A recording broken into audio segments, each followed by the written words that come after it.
All right. Good morning, everyone, and welcome to the Advisory Committee meeting for the Marijuana Legislative and Technical Rules Package. Thank you for taking time out of your busy schedules to attend this morning's meeting. My name is Nicole Blase, and I am the Rules Coordinator for the Oregon Liquor and Cannabis Commission. A few housekeeping notes before we get started this morning.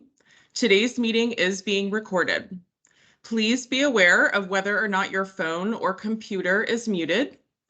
Committee members are asked to remain on mute until the introductions portion of the meeting.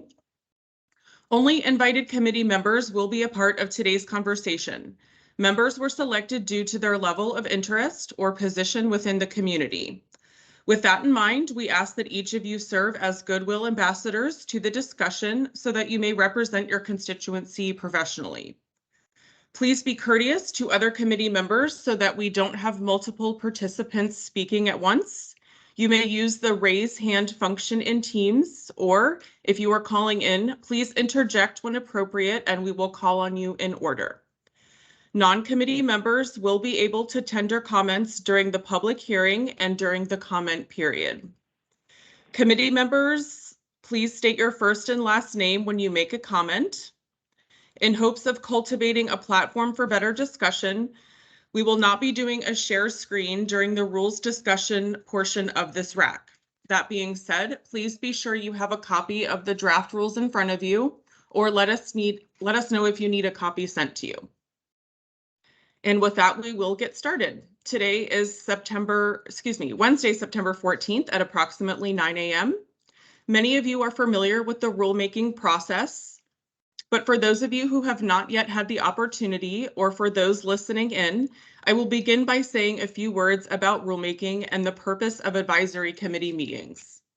The purpose of an advisory committee is to increase the public's involvement in the drafting and development of administrative rules. The Oregon Legislature, through its enactment of the Administrative Procedures Act, ORS Chapter 183, stresses the critical importance of the public's participation in policy development. Advisory committees are an excellent way to solicit input from internal and external stakeholders who are likely to be impacted by the development or amendment of agency policy and rule. Consequently, advisory committee invitees may include licensees, permittees, industry representatives, OLCC staff, members of law enforcement, local government, the public, local community organizations, small businesses, and other interested stakeholders. The purpose of having all of the members on this committee today is to hear from different parts of the industry and public health and safety partners. The Commission strives to hear from all interested parties. Our role today will be to explain the background and context of these rules and the changes that are being proposed in this package. We will provide facilitation to ensure that all committee members can provide input today.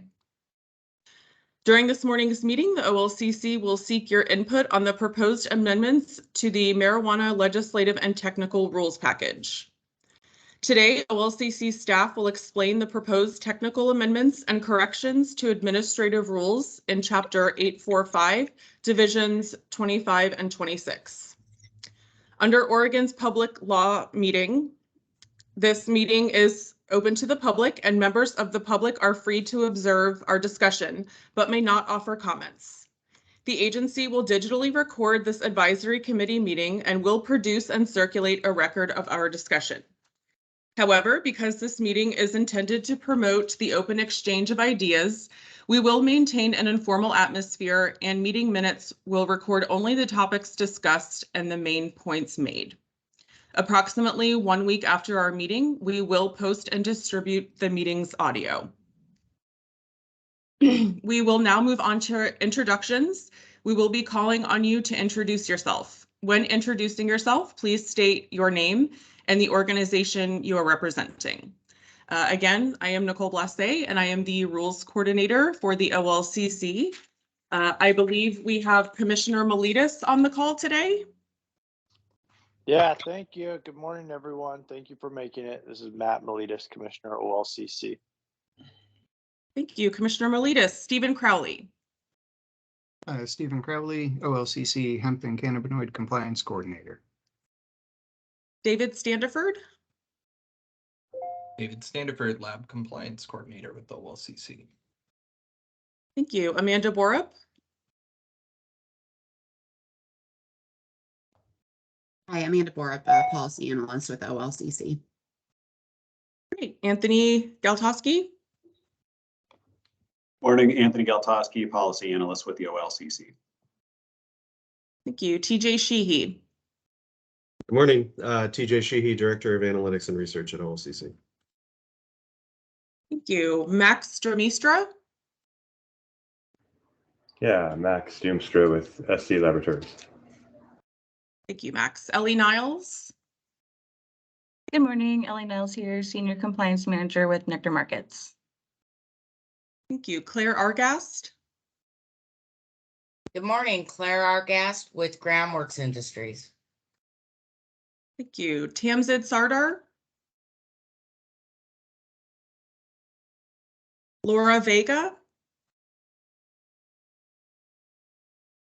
Jesse Bonteque. Hi, my name is Jesse Bonteque. I'm the Executive Director of the Cannabis Industry Alliance / the Oregon Retailers of Cannabis Association. We represent over 400 licensed businesses in the state of Oregon of every license type from farms on up, as well as ancillary businesses. Thank you. Marianne Kersage. Good morning, Marianne Kersage, co-founder and CEO of Alibi Cannabis. Thank you. Will Rasmussen. Will Rasmussen, Miller Nash, administrative law partner, and I do a lot of work with and for the industry. Thank you. Alejandro Tani. Alicia Davis. Amy Minoso. Good morning, Amy Minoso, member of the public. Thank you. Ben Almond. Jackie Marsden. James Horvath. Peter Watts. Yes, Peter Watts. I am a municipal and land use attorney, and I represent 4 cities. Thank you. William Tyler Wynn. Good morning, Tyler Wynn with Owyhee Cultivators, co-owner. Great, thank you. Sunny Summers. Morning, Senior Policy Advisor at the Oregon Department of Agriculture. Thank you. Tyler Bechtel.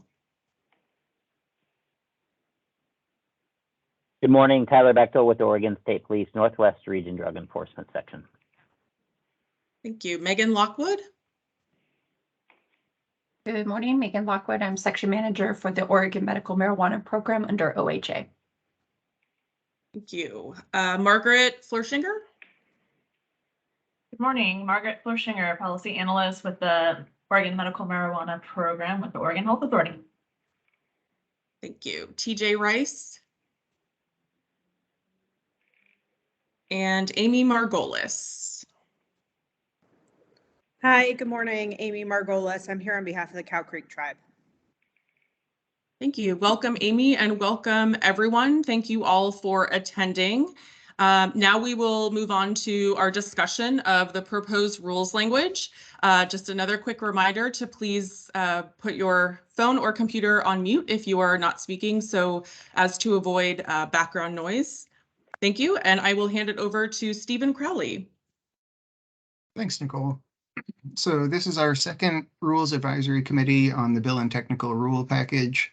The first one last week focused primarily on violation reclassification and violation-related changes. Today, we're going to focus more on the technical changes. Quite a few of the changes range from minor fixes to clarifications that don't really change the requirements, just make the rules easier to understand. There are also a few substantial changes in here, and we'll make sure to call those out in particular for feedback. I will not be calling out the really minor changes, just adjusting language to conform to standards for administrative rules, capitalization, punctuation, grammar, that sort of thing. And I also won't be calling out any of the changes related to violation reclassification that were discussed last week. In terms of the flow of discussion, we'll just run through the changes in order with time for feedback and discussion on each of the rules. A few of the concepts span several rules, so for those, we'll group those rules together for discussion as we get to them. We have a lot to get through in 3 hours, so depending on how we're doing on time, there may be times where we need to move the discussion on to the next rule. All that being said, I think we can dive in. The first changes are in 845.025, 1015 definitions. We define compliance test, and that term is used in some of the other rules related to handling of failed test samples, audit testing that we discussed last week, as well as some hemp testing language that we'll talk through later today.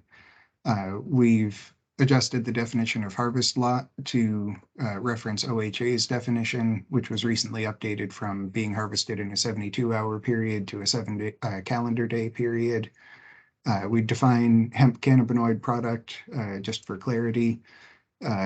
Then laboratory and laboratory licensee have been consolidated into a single definition.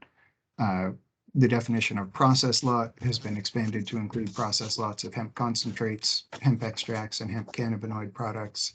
And then we've deleted the definitions for safe and vault since those terms were removed from rule a couple years ago. Any feedback on the definition changes?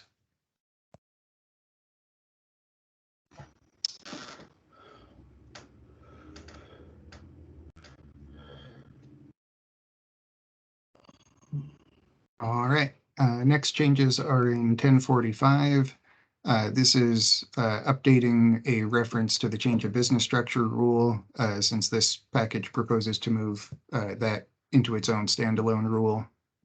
And then next rule after that is 1060, which is proposing to eliminate the $100 fee for producers to register for medically designated canopy. Any feedback on either of those?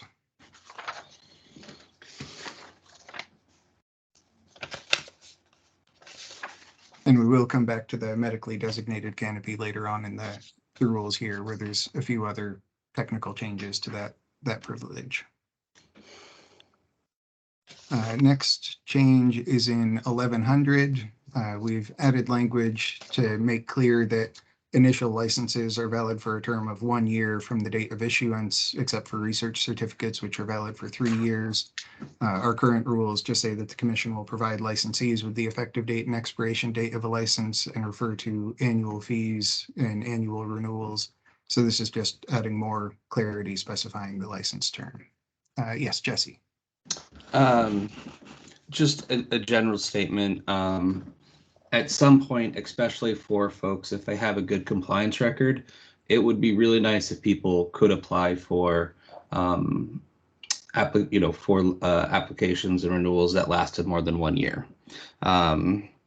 Could be a reward for those with good compliance records, but anything that would do that, and I'm not saying you could even charge the same amount. Ideally, you wouldn't, but you could. But still, just giving people the ability to apply for a little bit longer good licensing probably be beneficial to people, especially if there's some new language around renewals. So that's all. And that was Jesse from the CIA. Thanks, Jesse.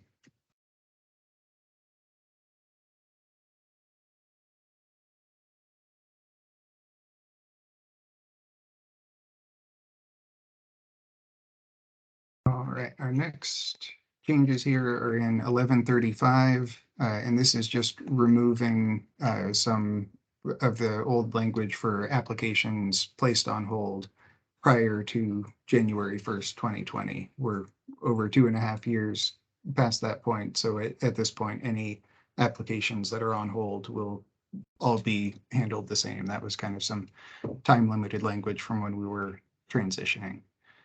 Any feedback on that change?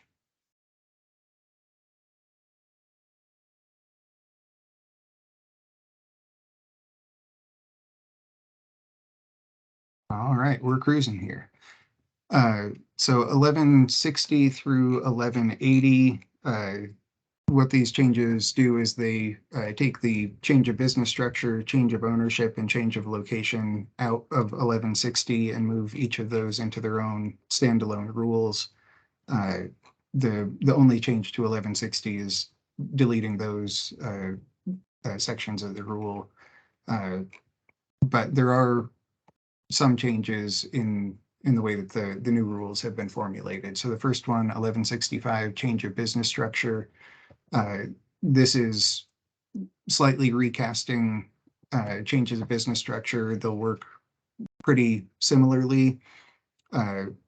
Currently, business structure changes that don't rise to the level of being a change of ownership are handled through a notification process. And once the business notifies OLCC, they can make the change without any approval. OLCC then reviews the notification, and if we find that a person who's not licensable has been added, we work with the licensee to find out if they will remove that person.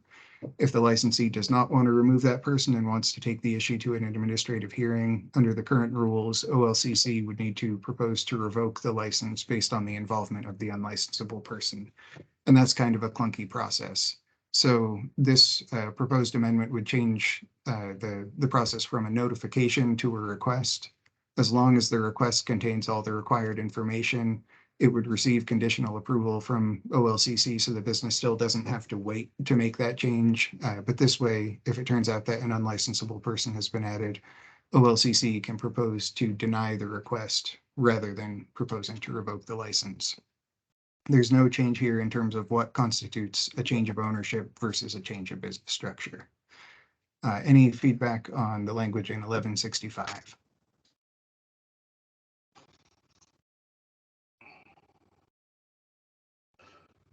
This is Jesse from Orca.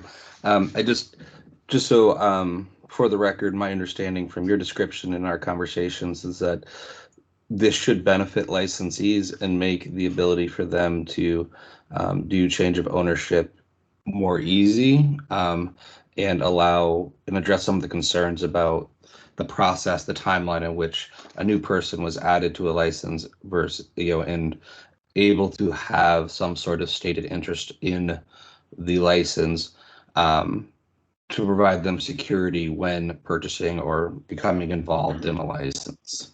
So this is theoretically adding a bit of benefit for licensees. Is that correct?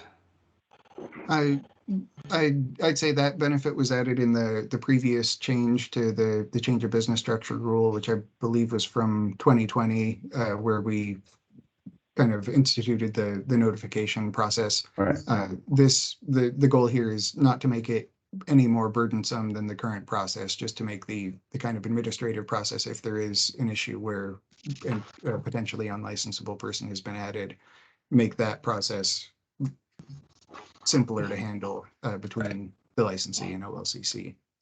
Right, and then instead of threatening the license, they would just be able to reject the request for adding them, correct? Correct. Okay, in which case, that sounds great. And support that change. And all of the ordinary rights to a administrative hearing would apply to a proposed denial of the request.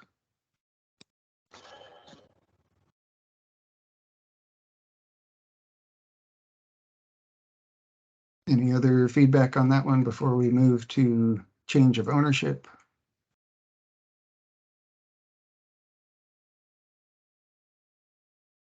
All right, so change of ownership has been moved to 1170. The language has been expanded to describe the current process a little more clearly, where the change of ownership involves the new applicant submitting an application and the current or outgoing licensee submitting a change of ownership notification, identifying that application as a change of ownership for their current licensed business. The only substantial change from the current process is in section 6, which would eliminate the need for the current combination change of ownership and change of location process, where the buyer intends to operate the license at a different location than the current license premises. Currently, that process works by the having both a change of ownership and a change of location request submitted, and those two pieces kind of have to be investigated and approved in coordination with each other, and it can lead to a lot of complications of either the one or the other of the actions has to get approved first, and maybe the buyer doesn't have legal access to the current premises, or the seller doesn't have access to the new premises if the location is moving before the change of ownership. This just streamlines that process and allows the commission to process a change of ownership at a different location than the current licensed premises, as long as the current outgoing licensee submits a request to surrender the license and removes any inventory from the licensed premises. If there is inventory that needs to be transferred as part of that transaction, it could be transferred to a wholesaler to hold until the new licensee receives their license and is ready to receive it. Feedback on the change of ownership rule. This is Jesse.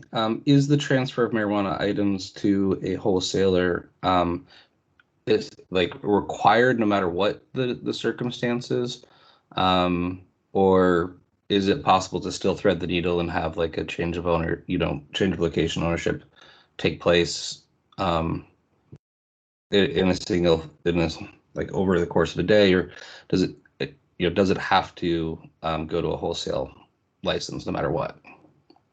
The way that this is structured, for a change of ownership at the same location, inventory can still be transferred. That's a pretty straightforward process to pick up the inventory and metric from the old licensee and move it to the new licensee. This would just, if there's any inventory involved in the change of ownership to a new location, would require that inventory to be moved to a wholesaler, or otherwise removed from the premises. There's a lot of logistical complexities. There are already some challenges in just with changes of ownership at the same location, with getting the necessary participation from the previous licensee and the new licensee, and issues in terms of timing to make sure that there is an active license at the time that the inventory leaves the old location and arrives at the new location. And also, I think, just for context, when in these change of ownership, change of location scenarios, currently there's often not marijuana involved in that transaction. It is the buyer is basically looking to start fresh at a new location. I will just voice one small concern, although I don't necessarily have a solution. Just for folks who are in more rural areas and not near a wholesale warehouse, that transferring it to, let's say, Bend from Pendleton to transfer it back to Pendleton might be challenging for folks. And I would hope that we could come up with a more elegant system, maybe within just the two licenses. But that's just wanted to flag that as a potential challenge.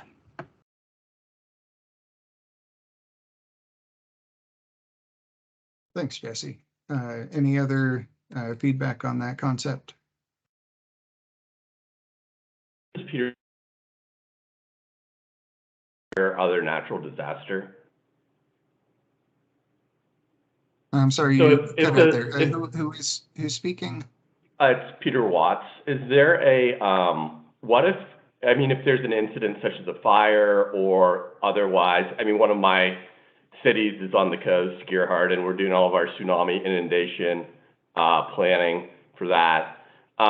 So if due to something outside of the control of the owner, a new location is needed, is that something where there is a carve out, or do they have to go through all of the transfers?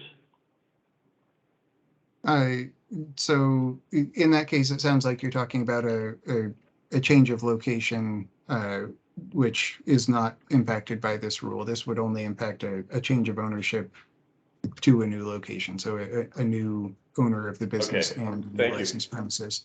But also in natural disaster scenarios, like we've seen with wildfires over the last several years, OLCC does work with licensees to make sure that they're able to proceed with minimal impact to their business. And if a premises has been lost to a natural disaster, we've historically worked with those licensees too.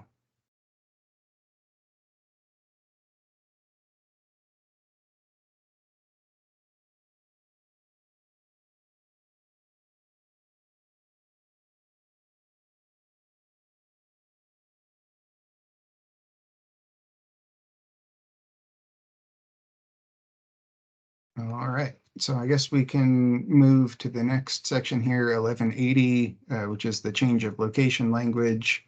On this one, there's no real substantial changes from the process that's currently articulated in 1160. It just describes the current process in a bit more detail, is added and also added some language to reflect a change in statute that allows OLCC to work with a marijuana retailer to change location if it's discovered after the license is issued that a school was within 1,000 feet of the premises at the time the license was issued.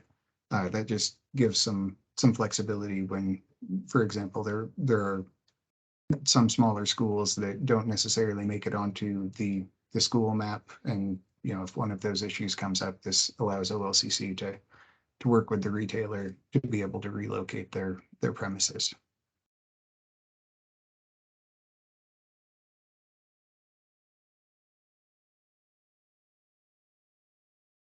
Any feedback on the language in 1180?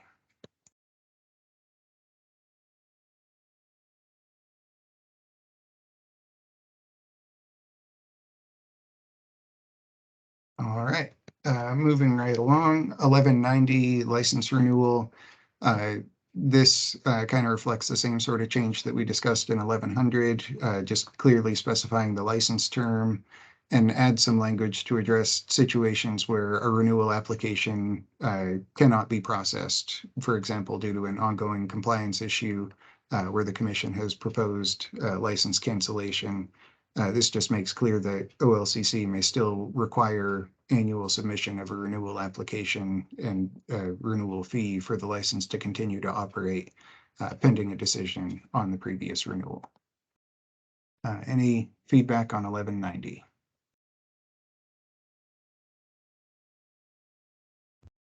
Jesse from Orca. So in 1BA, I noticed it changes from will to may. The commission may, upon receipt of the appropriate renewal fee. And that seems to be separate to some degree from the issue of if someone is under investigation for a violation where license cancellation is proposed. Am I incorrect in that? I mean, yes, that is separate from whether somebody is under investigation. So that's, if somebody submits a renewal, but less, but the OLCC does not process that renewal application between the time they submit it and the time the license expires, that they receive a letter of authority to operate so that they can continue operating their license. I don't recall the reason that the will changed to may there, but I mean, I think in any case, we're still constrained by the Administrative Procedures Act in terms of, if somebody submits a complete renewal application, that they are going to be able to continue operating until a decision is made on that renewal application. So, in general, even though I hear your point, and this is where I'm not a lawyer, so I would let lawyer brains weigh in on that, what your statement is, because that's a little bit beyond my authority to speak to.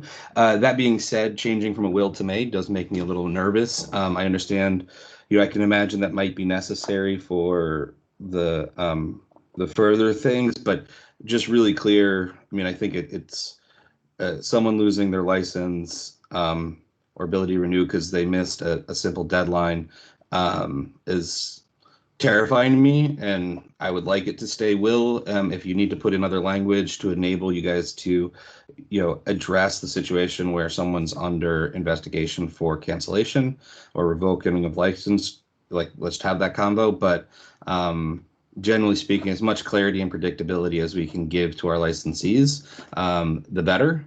And changing something to a may, even if it's never actually used, is still increasing their risk because it could be used.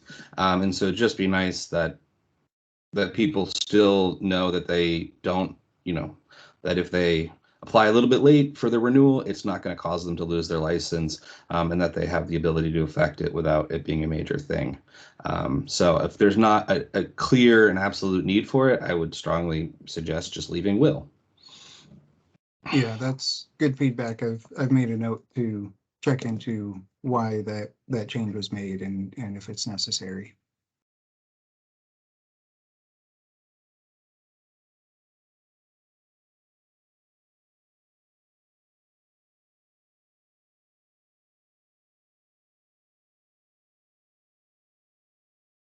All right, moving to 1300 license prohibitions.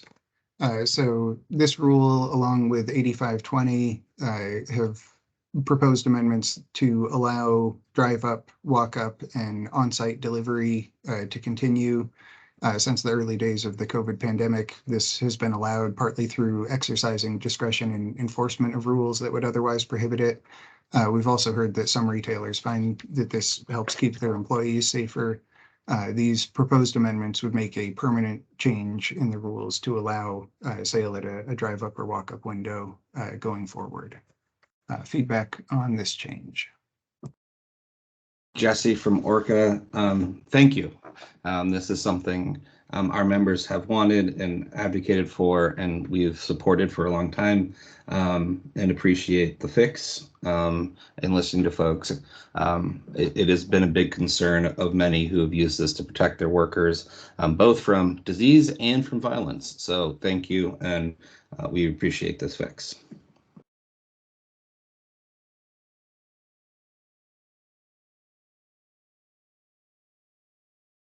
Tyler. Thank you. Tyler Bechtel, Sergeant with Oregon State Police. Did you say that drive up and walk up windows are currently allowed under a temporary rule? Okay. Yes, they are currently allowed, but there is this language in our rules that prohibits them, that we're exercising enforcement discretion on, and this would remove that prohibition from the rule. Okay. I was aware of on-site delivery. I was not aware of the walk-up window. So understanding that the logic here is to limit contact with the public and increase safety for workers, I think there's other ways to limit that contact for safety, including interior service windows, man trap doors, or airlock door systems. That's basically two sets of doors. One doesn't open until the other's closed. One doesn't open until maybe ID is presented. Metal detectors or some other things. I do want to share some potential issues and impacts and bring them forward from a law enforcement perspective. My apologies there. I believe there is a difficulty in comparing a person's likeness to their ID when it's presented through a drive-up window and through a car window. The use of fake ID or the inability to compare someone's likeness to their ID could cause an increase of sales to minors. Judging age, height, weight, level of impairment, or facial features is obviously more difficult through that walk-up window or through a car window. I have questions. Will a customer be allowed to purchase through a drive? Yeah, to save it, up- and I'll consolidate. Will a customer be able to purchase through a drive-up window if there's minors present in the car? This also becomes important when we seek to limit access to those under 21, as dictated by both the Measure 91 and the purpose statement codified in our current statutes. From a law enforcement perspective, keeping marijuana out of cars can only help prevent marijuana-related car crashes and help prevent driving under the influence of marijuana. Also, purpose statements in both Measure 91 and codified in state statute. Fatal crashes have increased since legalization. I'm not saying that's causation, but it can be correlated. What we do know is that we didn't collect great statistics beforehand. We didn't do toxicology before the legalization. So we can't really measure the impact of legalization on fatal crashes. It's gone up 15% from 2020 to 2021. The last year we were able to collect data. Portland's had the highest number of fatal crashes in 3 decades. Last year, this included 29 pedestrian deaths. And then unfortunately, Oregon Health Authority hasn't, they've been kind of busy with the pandemic, they haven't been able to report, but in 2016, when they did collect data on this, 21 to 34% of adult users drove, self-reported that they drove within 3 hours of using cannabis, and 63% of Oregonians self-reported that they don't know when it's legal to drive after using cannabis. So these are the reasons that law enforcement believes that keeping cannabis out of cars is most important.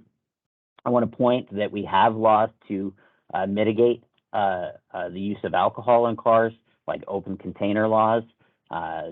There would be no open container type parallel in cannabis laws. And then also law enforcement is required to report to OLCC after DUI arrests, crashes, or fatal crashes if we are able to find that a person drank at a particular establishment. OLCC tracks this data so that they can identify when people or when establishments might be over-serving or not recognizing impairment. And this rule change has no provision to create similar tracking with cannabis. So those are just some thoughts that I'd like to bring forward. I'd like to see more discussion on this. The one reasoning that I'm hearing is safety of the workers, and I think there's lots of ways to mitigate that. Thanks, Sergeant Bechtel. Commissioner Miletus.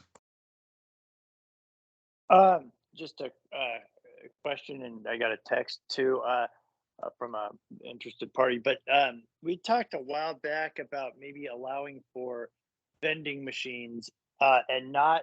I mean, they would be behind the IDs would be checked. So essentially, the personnel would be solely there for security purpose. So people getting out of the car would have to get in, get their ID checked, make sure they were, straight away.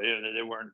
Nothing was wrong with them. They could come in, and essentially, the transaction could be conducted through vending machines. And I know that that's opening a whole other can of worms to a certain degree. But is there any allowance or consideration in this language that might allow for something like that? And also, I guess the follow-up question would be to Tyler, if law enforcement would have any concerns with that.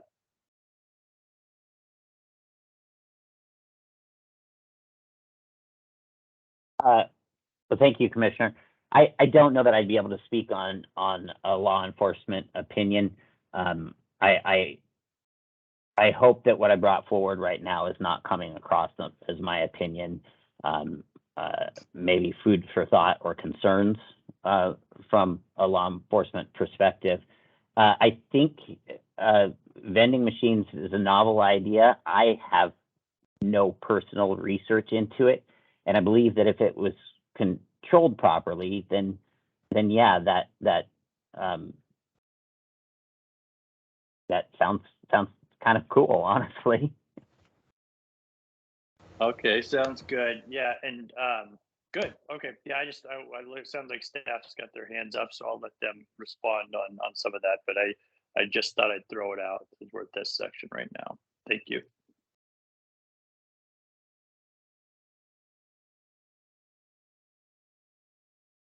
I think Jason is raising his hand to talk about Okay. Yeah. what we have allowed for vending machines. So go for it, Jason. Thanks. This is Jason Hansen, Director of Compliance with OLCC.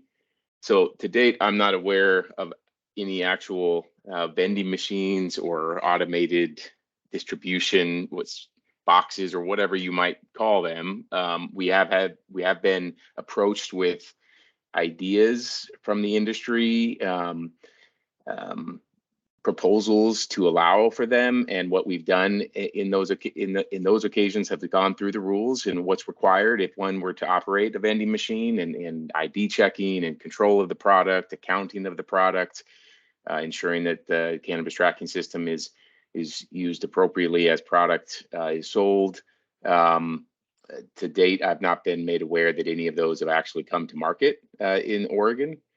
They were following some similar practices as I've seen that the pharmacy industry uses to dispense controlled medications, following a simple or a similar approach. But again, it's definitely something that we're happy to, we've evaluated in the past. And again, as long as, we have seen proposals that appear to, if operated appropriately as proposed, would meet the requirements of accounting and ID checking.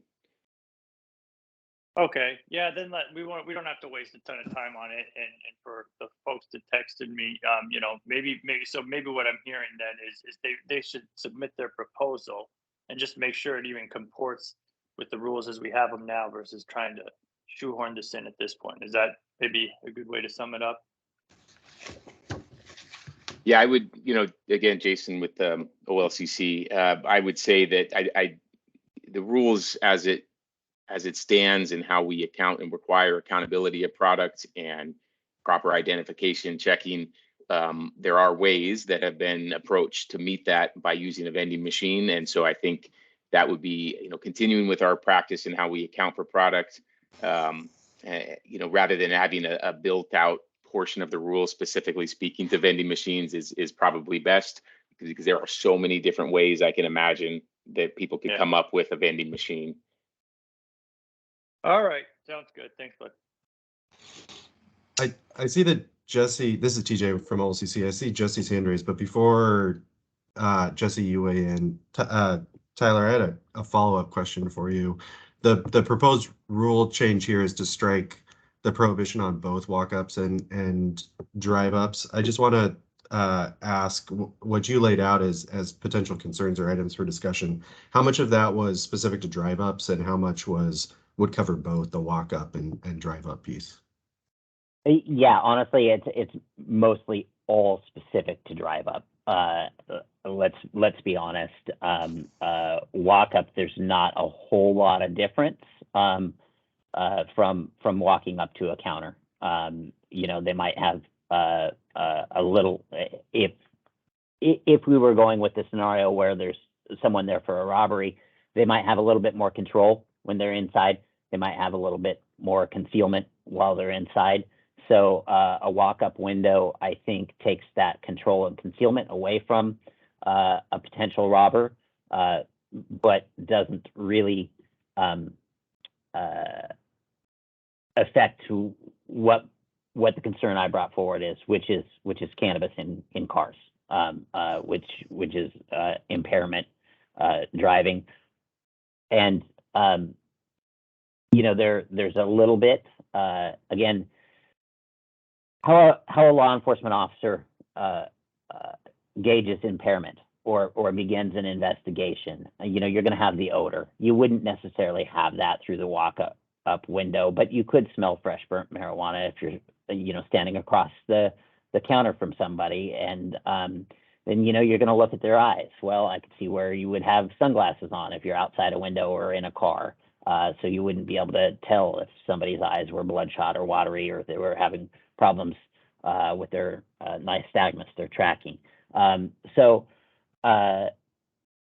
Yeah, I think this is specific to cars more than it is walk-up windows. While I do see challenges with gauging impairment and likeness to ID through a walk-up window, I see a bigger problem when it's through a walk-up window and into a car.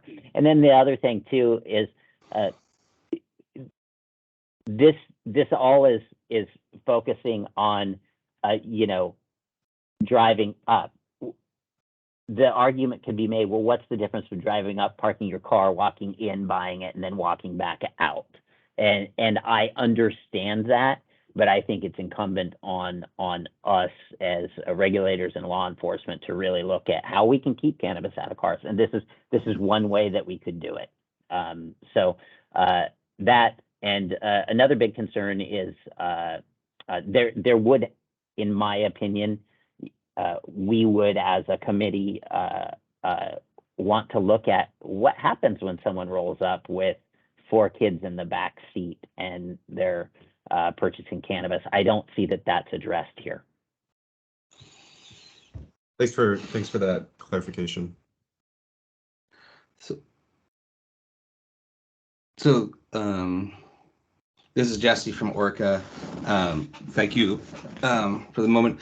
I just want to reiterate that this has been something that's brought up to me by multiple businesses. Some saying, like they would close down a shop if they had to close down their walk-up window because of the amount of crime in the area where their shop is.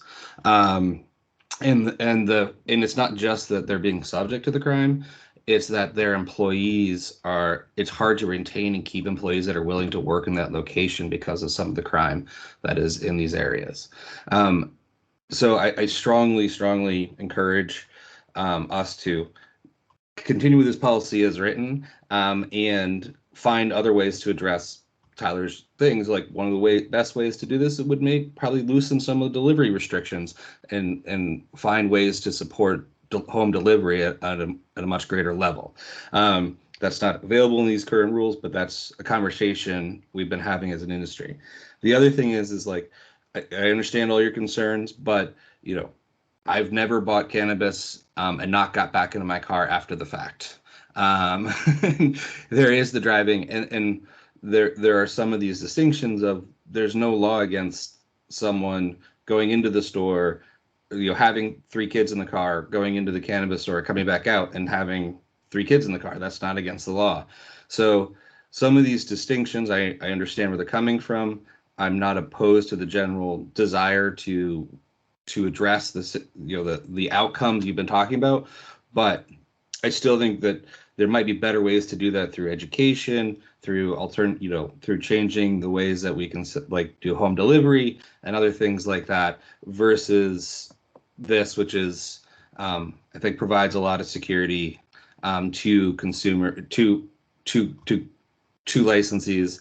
And in relation to the IDing, we do the OLCC does do the undercover stings. That is probably the most effective way to address some of these things. And if there is some other additional requirement we need to do, I think we could entertain that for someone must be able to physically hold or inspect the ID. But really want to strongly advocate for continuing with this as written and addressing your concerns in other methods. And I'll just leave it at that. This is TJ with OLCC again. Jesse, I'll pose a similar follow-up question to you that I posed to Tyler. You mentioned retailers expressing to you that they would close if they weren't allowed to do walk-up windows. Have you heard anything related to drive-up windows from licensees similarly, or is that specific to walk-up windows?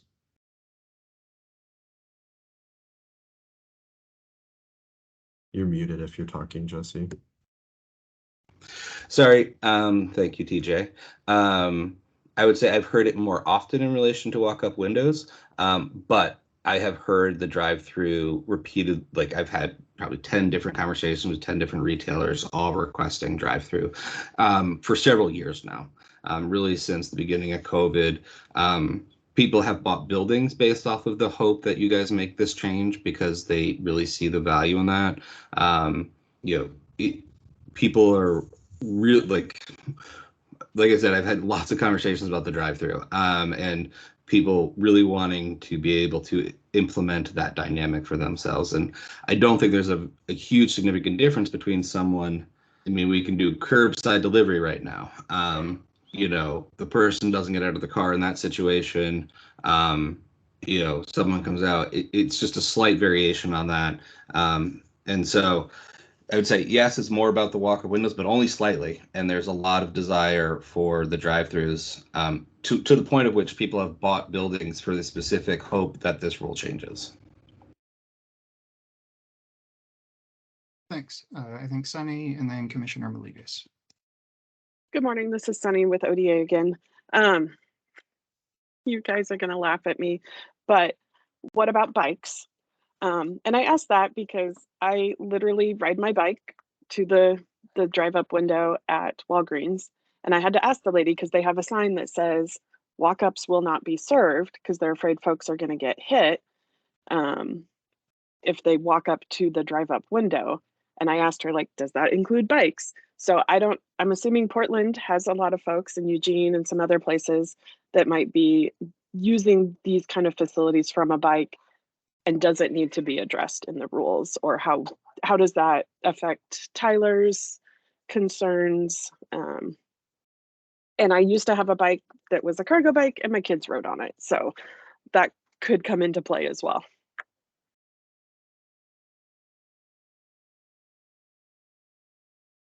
Thanks, Sunny. Commissioner Maligas. One thing I was just thinking of, and Tyler mentioned it earlier, with concerns about there's no open container laws like there is for alcohol, and that's part of the concern with driving up. And this is probably beyond our scope and would require change in law. But I mean, and I always get confused. Are we still doing the childproof bags or the exit bags, or do we do away with that? Staff. This is Anthony with the OLCC. No, there are still child-resistant bag requirements, except for usable marijuana. So that would include plain pre-rolls as well. Okay, I remember there was something. Okay, I mean, my only thought is I don't want to start a bigger issue, but if to Tyler's concern about open containers, essentially, if they're coming to a drive-up, you give them the child-proof bag.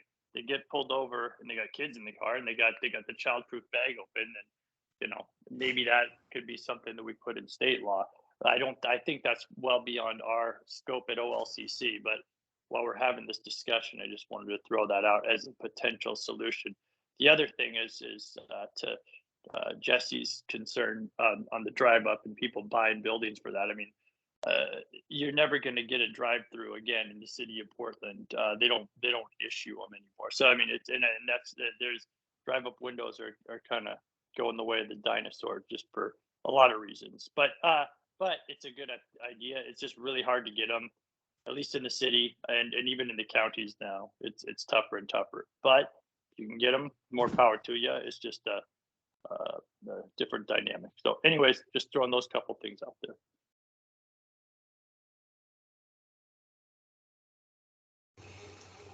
Laura.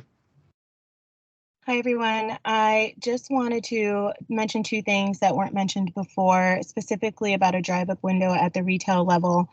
And that is that the drive-up is very important to the elderly and the disabled, people who are actually still medical patients, who use transportation devices. It's so difficult for them to, on their own, get out of the car and go into the shop. I think, that it's just really helps people who are mobily challenged. And so I wanted to just mention that before we write off these drive-up windows altogether, because I think that's important. And just to also fill you in on most of the SOPs, and I believe the requirement for curbside pickup is that if there are children in the car, you cannot fulfill the order. Even if someone ordered it online for pickup, even if they, show up, if there are kids in the back, it's a no-go. You cannot fulfill the order, you cannot take payment, and you cannot give them any marijuana. I do think that in a way it's silly because you could technically leave your kids in the car and go inside. But I know that that is something stores are doing to try to be compliant. And so maybe that's the fix for the drive-up window. Thank you.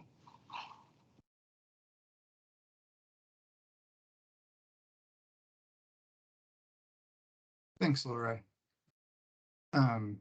And on the issue of the current on-site delivery and kids in the car, my understanding is that our rules are silent on it, but we can look into that and get some follow-up. Megan?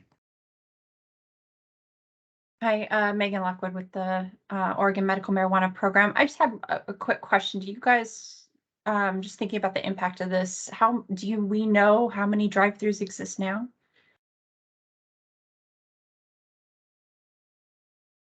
I would say that's a no. This is TJ with OLCC. So I will say, I think, at least for the people on the call now, I think the answer is no. We might have numbers that we track elsewhere that we're not involved in.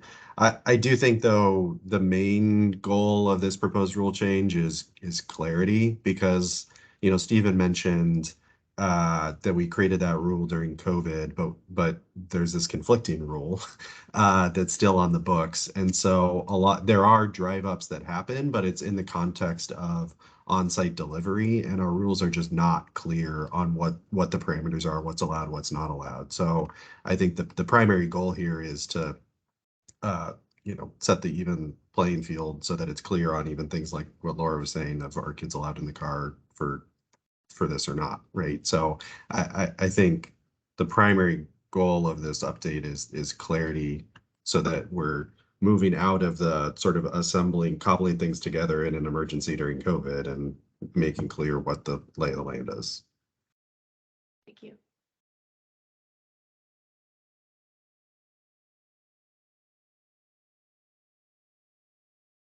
Yes, Sergeant Bechtel. I forget who just brought up the point about access for patients, and I really appreciate that, and that's something that I hadn't really thought about. But kind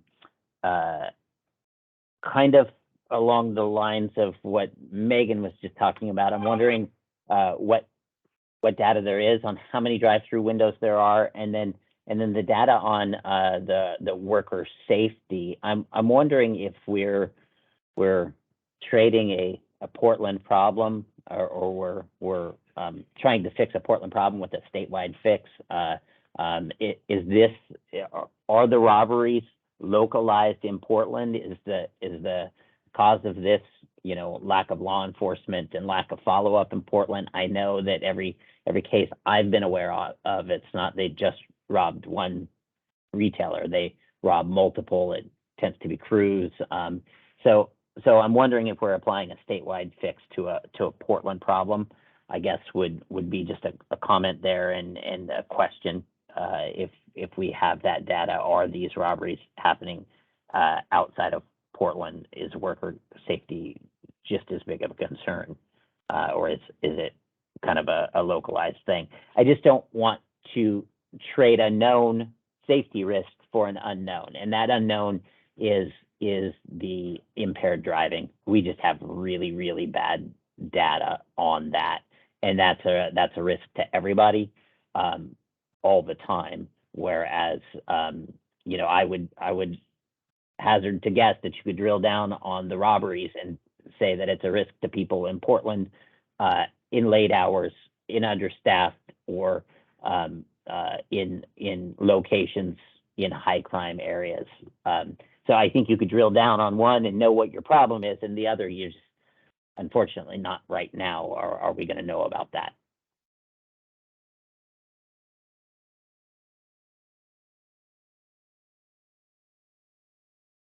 Jesse? Sorry, I didn't mean to have my hand raised. Although I do have recent robbery data somewhere in my email system from the OLCC. I will say that talking to I'm not looking at it right now, but talking to licensees, I know licensees have been robbed all over the state. And so, but it is, but the OLCC would know exactly the circumstances better than I would. This is TJ with OLCC. We do maintain a tracker of reported thefts. As far as I know, we haven't looked at sort of the per capita rates because there's more density of them in Portland. So just based on that, you could expect more incidents. So I don't know that we've really looked at it in terms of the statewide propensity, especially at that sort of per capita per license rate. But that's appreciate the comment and the question, and we'll look into that.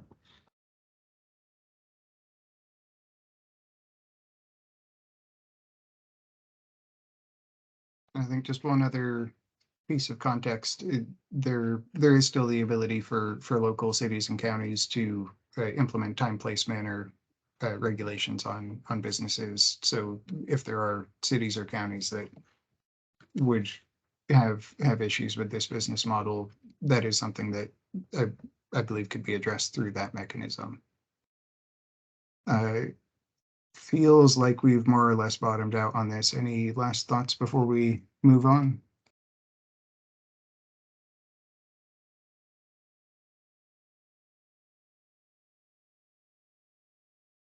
All right. Next change is in 2040. This one's just a really minor change, fixing a rule reference that was previously in error from 1060 to 1160. Next substantial change is 2500 and 2550, and we'll take these two together. They're the rules that relate to producers with a medically designated canopy registration. So these eliminate the fee for that registration. It clarifies that transfers can only be to cardholder residences in Oregon. And it's moved some language related to transfer limits and transfer manifests from 2500 to 2550 just to better organize the rule. Previously, the transfer limits for immature plants were unclear. There's a little bit of conflict between the language in 2500 and 2550. This change just allows producers to transfer immature plants up to the limits that the cardholder or person responsible for a marijuana grow site is allowed to receive. And then the last change is that it clarifies that a producer cannot be compensated for usable marijuana provided to a cardholder under these rules, which is required by statute. But it does allow for compensation for immature plants. Comments or feedback on those changes?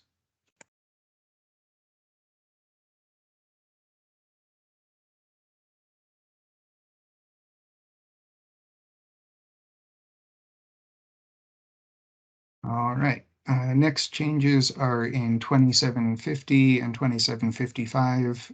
The hemp certificate privileges clarifies that a hemp certificate holder can only transfer hemp or hemp items to OLCC licensees while their ODA hemp license is active. And that includes if they've submitted a renewal and have the authority to continue operating pending the processing of that renewal. This is also the first in a series of amendments clarifying hemp testing requirements that we will save to talk about when we get to 5800 through 5850 further down in the rules. A lot of the language around testing requirements has been deleted from these two rules and just replaced with references to the new proposed rules. Any comments and feedback?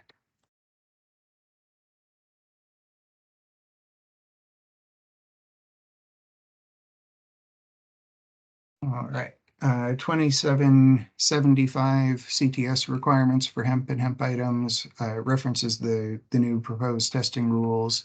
and then streamlines the manifest requirements. There's not an actual change here. There was just a lot of duplicated language that the rule has been rephrased to eliminate. Also added some language to make clear that a hemp certificate holder can remove items from their CTS account if they decide not to transfer those items to an OLCC marijuana licensee. And we have a purpose code and metric that they can use to do that that's been in place for a few years. Any feedback on that change?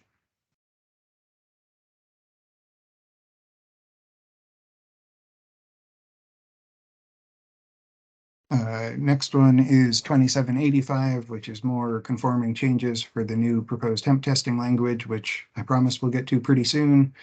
And then next 2800 retailer privileges. This makes some fixes to the transfer rules to make clear that retailers can receive from other retailers under common ownership. The language previously appeared only in the privilege to transfer. This is just, clarity and fixing to make clear that things that a retail under common ownership can transfer to another retailer under common ownership can be received by that retailer. Clarifies that retailers cannot process or produce marijuana. Eliminates the prohibition on nominal pricing for promotional purposes.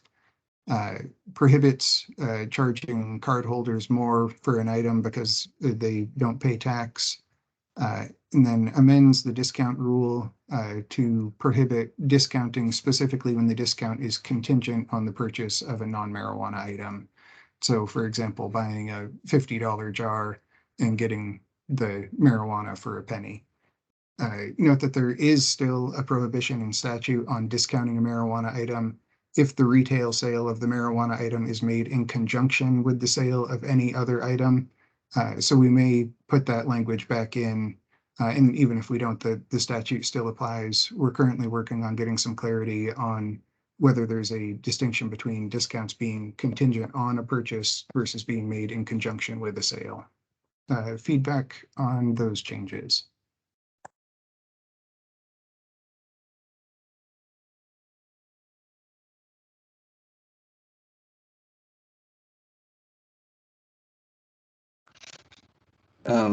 This is Jesse from Orca CIA. Just wanting to say, in general, our membership is strongly supportive of enabling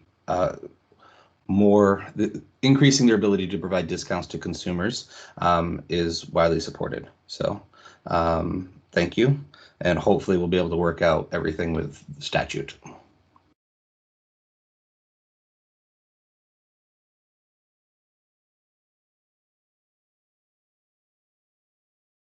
Thanks, Jesse. Anyone else?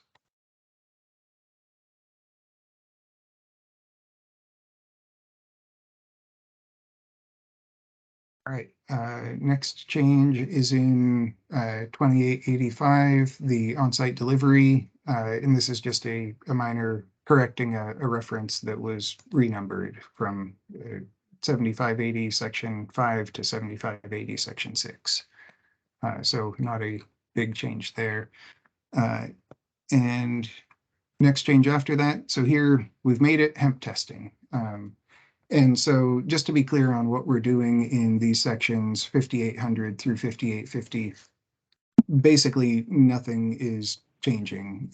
OLCC is not writing new testing requirements into rule.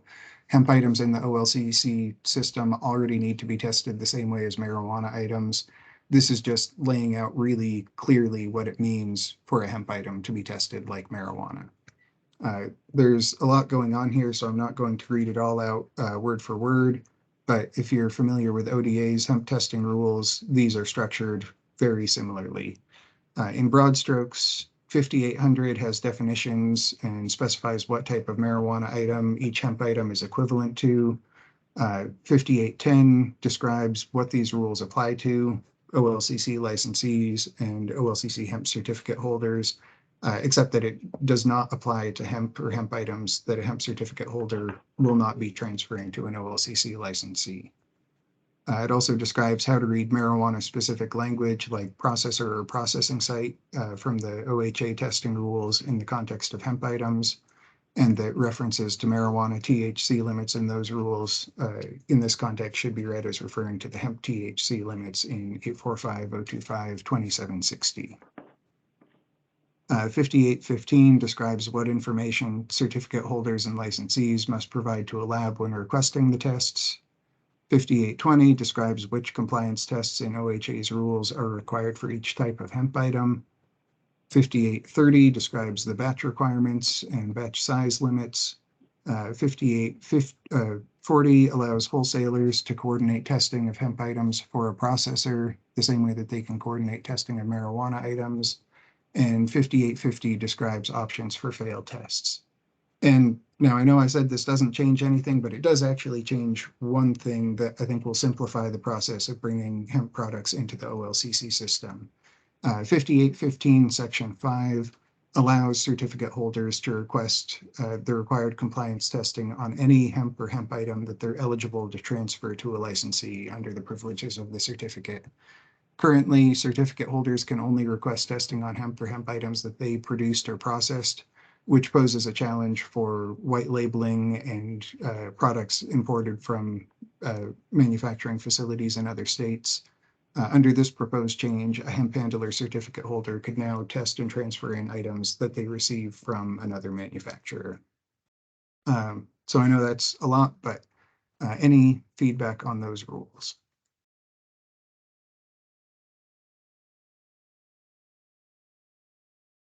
I'm sorry. That you didn't have any changes to 2880, but as someone that represents cities, I just wanted to flag a couple of issues for your consideration. A person's address doesn't always indicate what city they live in, and what I'm talking about are the off-site deliveries. So like there are unincorporated portions of Multnomah County and Clackamas County that have Portland addresses that aren't in Portland. I also think that there's lack of clarity in the industry about where they can deliver. So if someone is in I had this issue come up. So can someone in unincorporated Washington County deliver into a city that's adjacent to the unincorporated was the question. And I think there was confusion about whether the local city could adopt rules to allow that or not. So this would be a situation where a city might not have a store or facility in the city. And then the other thing was from a taxation standpoint, you know, who's getting the 3% tax. So if a city has a 3% tax, but a county like Washington County does not have a 3% tax, and something is sold, then is the tax being collected and reported, and how is all of that working? And again, I think that there's just a lot of confusion from cities and also from retailers, and people aren't trying to do anything wrong. They just don't exactly understand the off-site delivery rules, and cities don't either.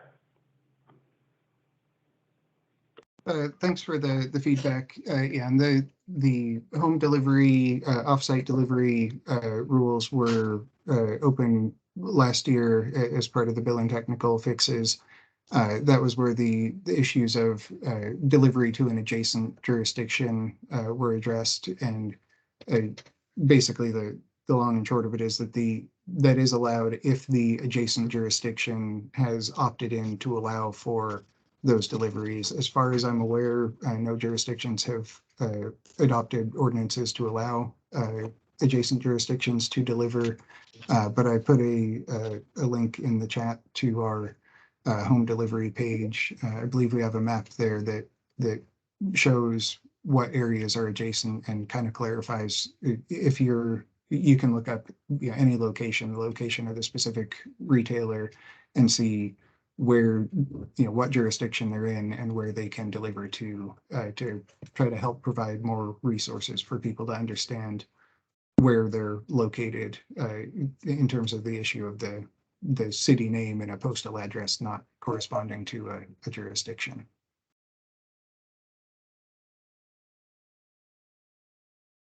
Peter, do you have specific changes you want to see?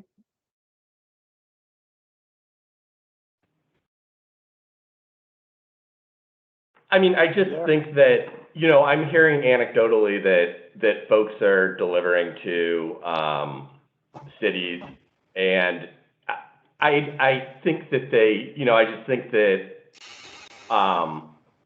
you know, I've had some cities approached by adjacent stores, and I guess the question is the point of sale at, for something like King City's thinking about this, but for something like that, is the point of sale in Washington County, or is the point of sale in King City as far as the taxation goes? Because Washington County doesn't have the 3% local tax.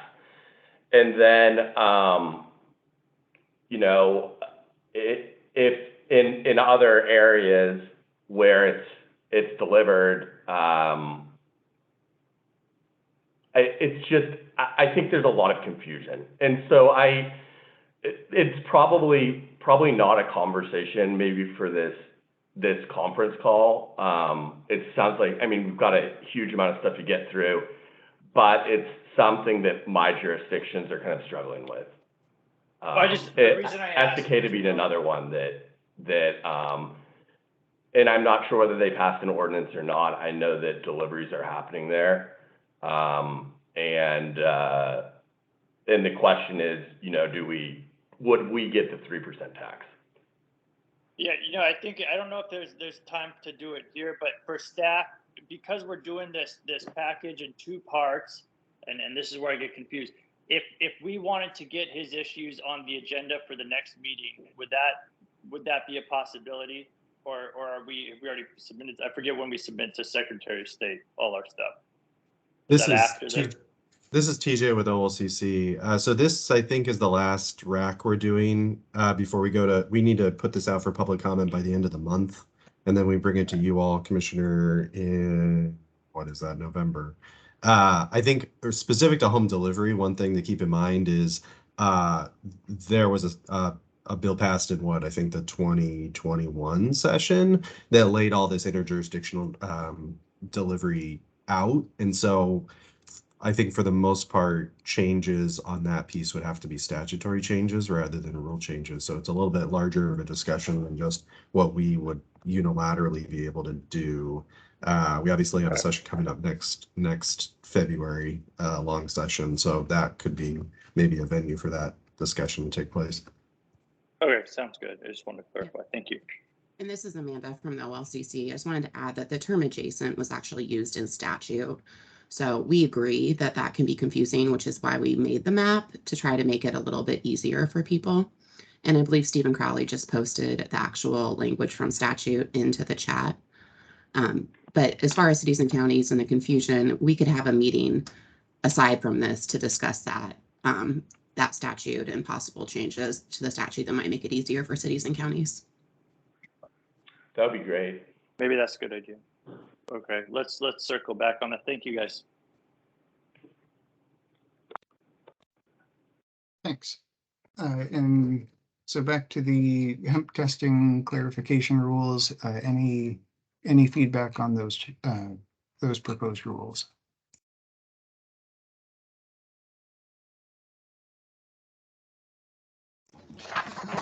This is Jesse from ORCA. I think you did a really good job of laying out everything. Just for the record, aside from the one section, I think it was in whatever 5815. Your guys' perspective is there's no substantive changes here. It's just applying already required in OHA essentially into the OLCC set of rules, and that this testing applies equally to products that never enter the OLCC market, but are handled by people with, I guess this is the same testing applies whether something is within the OLCC market or outside of it, correct? Essentially, I mean, these rules specifically apply to products that are in the OLCC market or are about to be transferred into the OLCC market. It doesn't apply to the general market ODA handlers who are not, don't hold an OLCC certificate or are not transferring that product into the OLCC market, or unlicensed secondary manufacturers.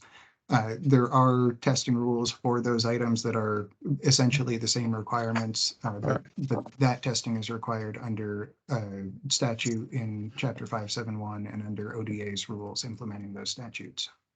Yeah, thank you. That's what I was trying to articulate, is even if it's obviously OLCC data will regulate things that aren't under their authority, but essentially it's the same testing that the ODA is required outside of the OLCC. Thank you. Just wanted to be 100% sure. Thanks, Jesse.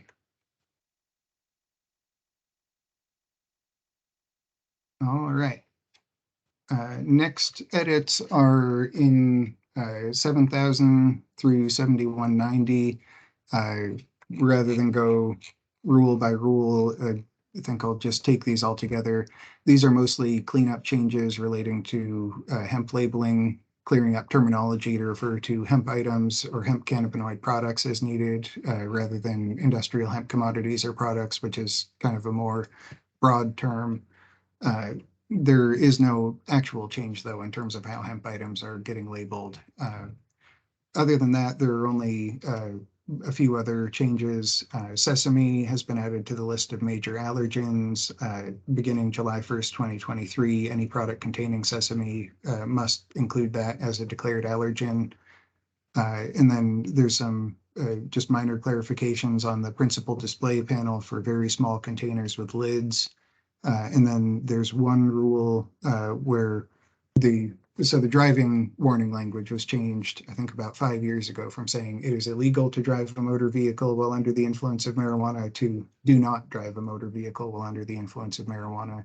There was one rule where that change was missed, and so this is just bringing that language up to match the rest of the packaging and labeling rules. Feedback on the packaging and labeling rules. The on the label change, sorry, what rule are we on? I'm trying to 7,000 through 7190. Okay. So on the language piece, I'm trying to catch up to find out where my notes for that.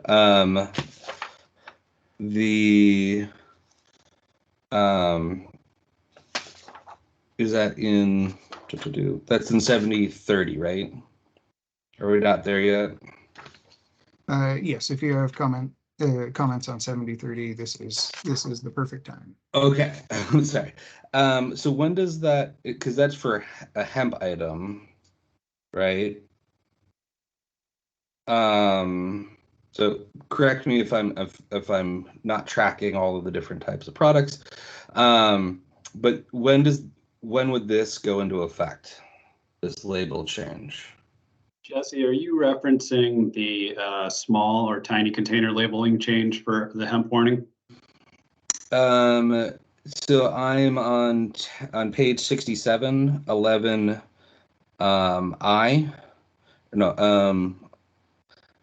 or E, sorry, 11E double I2. For a hemp item, the following warning is required to be on the label. This product is derived from hemp and could contain THC. Keep out of reach of children. This requirement has been in place since 2018, but this change just more or less makes the rule a little bit clearer as to what the requirement is. So this is very much just making the rule clear, and the status quo should not change. Okay, so, and that was already in place? Yes, it's just a clarification. Okay. And then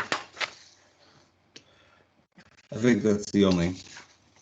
I'm good.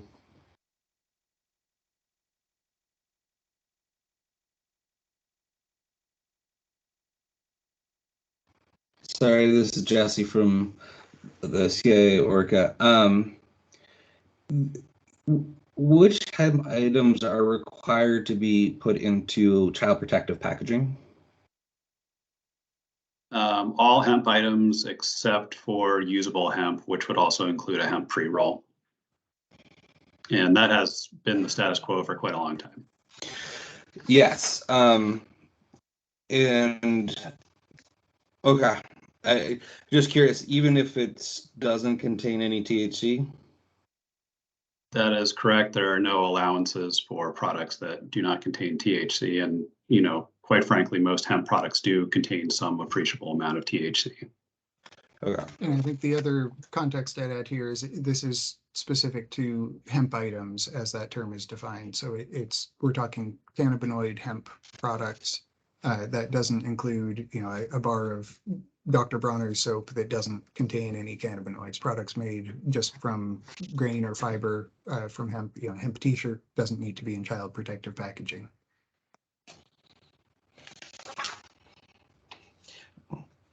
I'll reserve my comments later, but I'd probably like to engage in that conversation later about reducing the amount of child protective packaging we use for products that pose essentially very, very little risk to folks, especially in relation to intoxication. But I'll make those comments offline.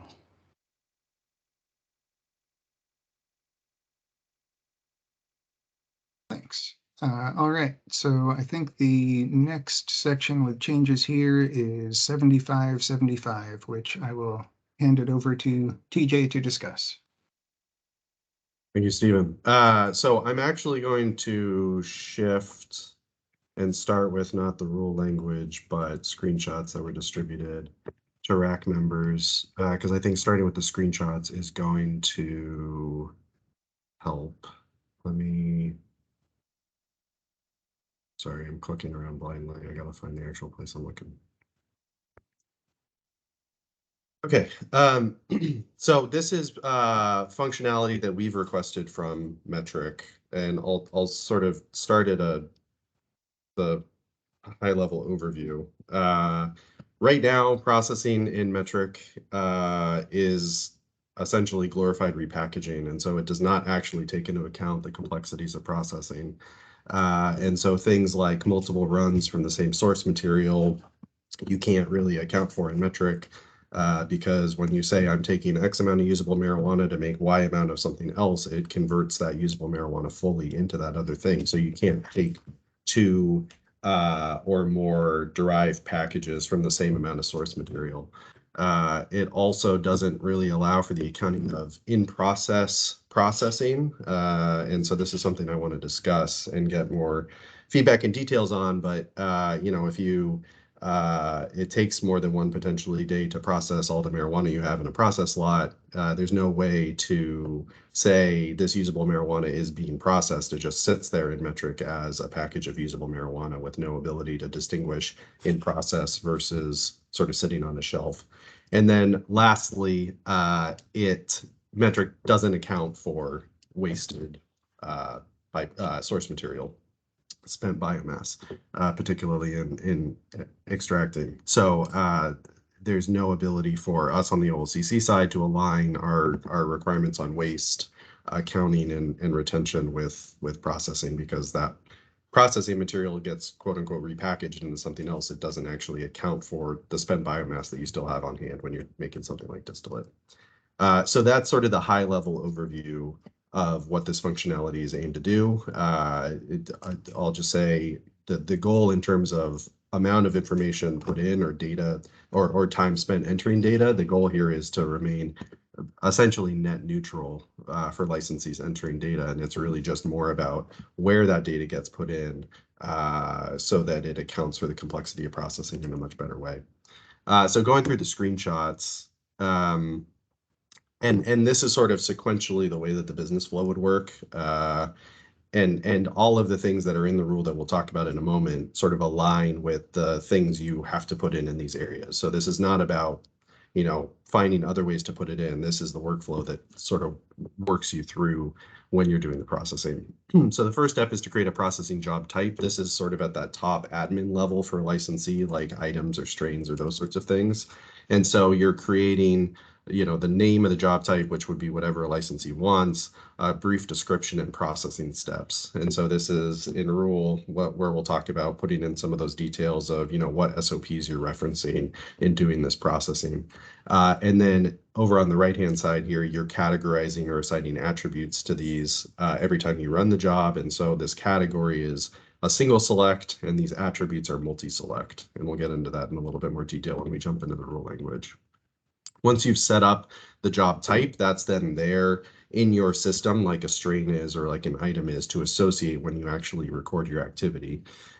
So you would initiate a processing job, and this is essentially what production batches are now, but instead of in the moment saying I'm taking X amount of usable marijuana and turning it into Y amount of extract, what you're doing is you're saying I have this much starting material of usable marijuana, and I'm initiating the processing of that.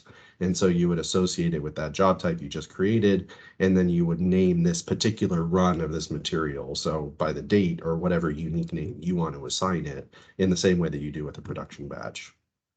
And you would claim all the packages as your starting material, and then the system would, based on what type of unit of measure it is, either count. We don't do volume and metric in Oregon, but other states might. So volume and weight, those are different types of units of measure. And so then the system would auto sum into those different categories. So if all 5 of your packages were weight-based, based on how much you're claiming in the bottom here for that, it would auto sum that, and all you would do was say, I want this to be tracked in ounces or pounds or whatever. So the system is doing the math for you. So that's the initiating of the job.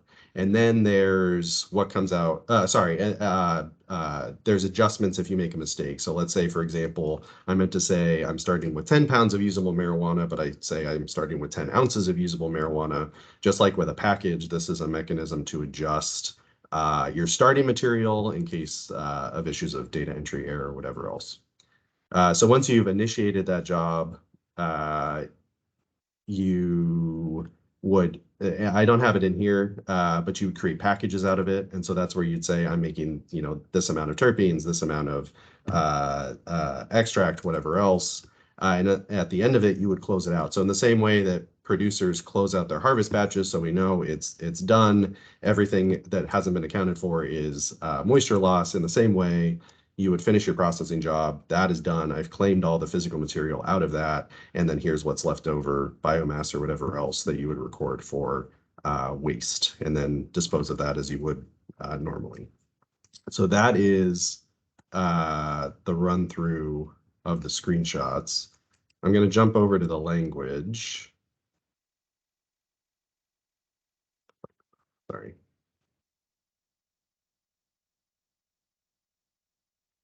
So everything in the, and I'm just going to share the screen. It'll be easier.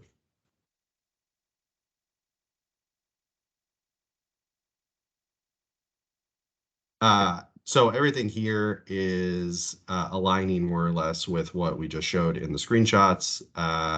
And so this is the effective date of when we anticipate to implement this in metric, to give time for the rules to go into effect, to align with third-party integrators who processors use, so that processors can get up to speed.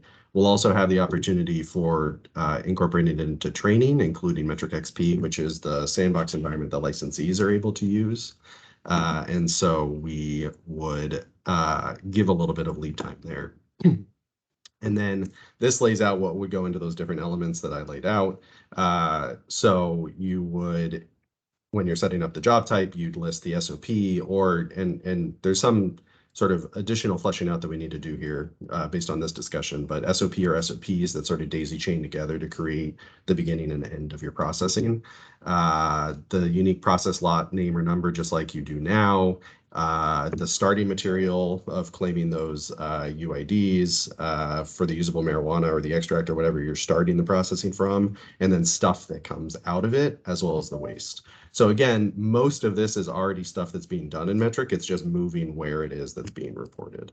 And then down here is where we get into at that type categorization, that one that's a single select field, and then the others that are multi-select. This lays out, at least what we've brainstormed, is the way to use those fields. So the first is that single select, whether it's an extraction of cannabinoids, so you're going from a larger amount to a smaller amount, or an incorporation where you're going from a smaller amount to a larger amount of the finished product. And then the attributes, the multi-select here, are the things that you would, right now we have these things in rule, but we don't have great line of sight to them. So for example, processes that result in effective sterilization impact what you do or don't have to test for, in addition to the whether you use solvents, those sorts of things. So this is a way for you to designate, based on your process, greater transparency for us and for you, so that you know what it is that might be driving some other requirements related to testing or other things. So with that, I'll open it up for any comments or feedback or questions, and then I would like to get, I do have a couple things I want to ask for people's feedback on, but I'll open it up for others.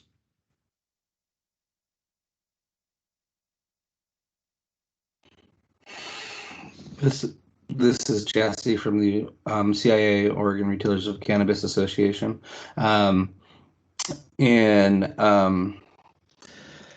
So, I mean, I have lots of questions about this, but let me start off with a general statement. I've talked to about 7 different processors since over the last 2 days about this, and all of them had major concerns. And my general statement is, at this time, I could not recommend this.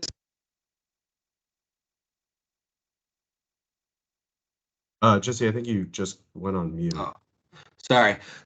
I said all of the processors I've had the time to talk to had major concerns, confusion, questions. At this time, I would have to say I can't recommend, or that you guys pass this on to final proposed rules for the commission to vote on.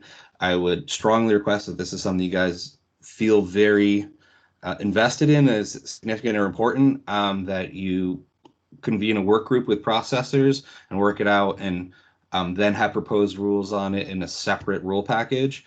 People are deeply concerned. One person I just got some economic feedback from thinks that this will cost at least $35,000 a year for them to implement.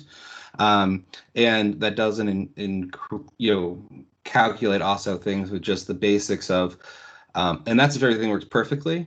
And of course, anytime you have more data entry, more numbers, it's a time for more mistakes, and other things like that.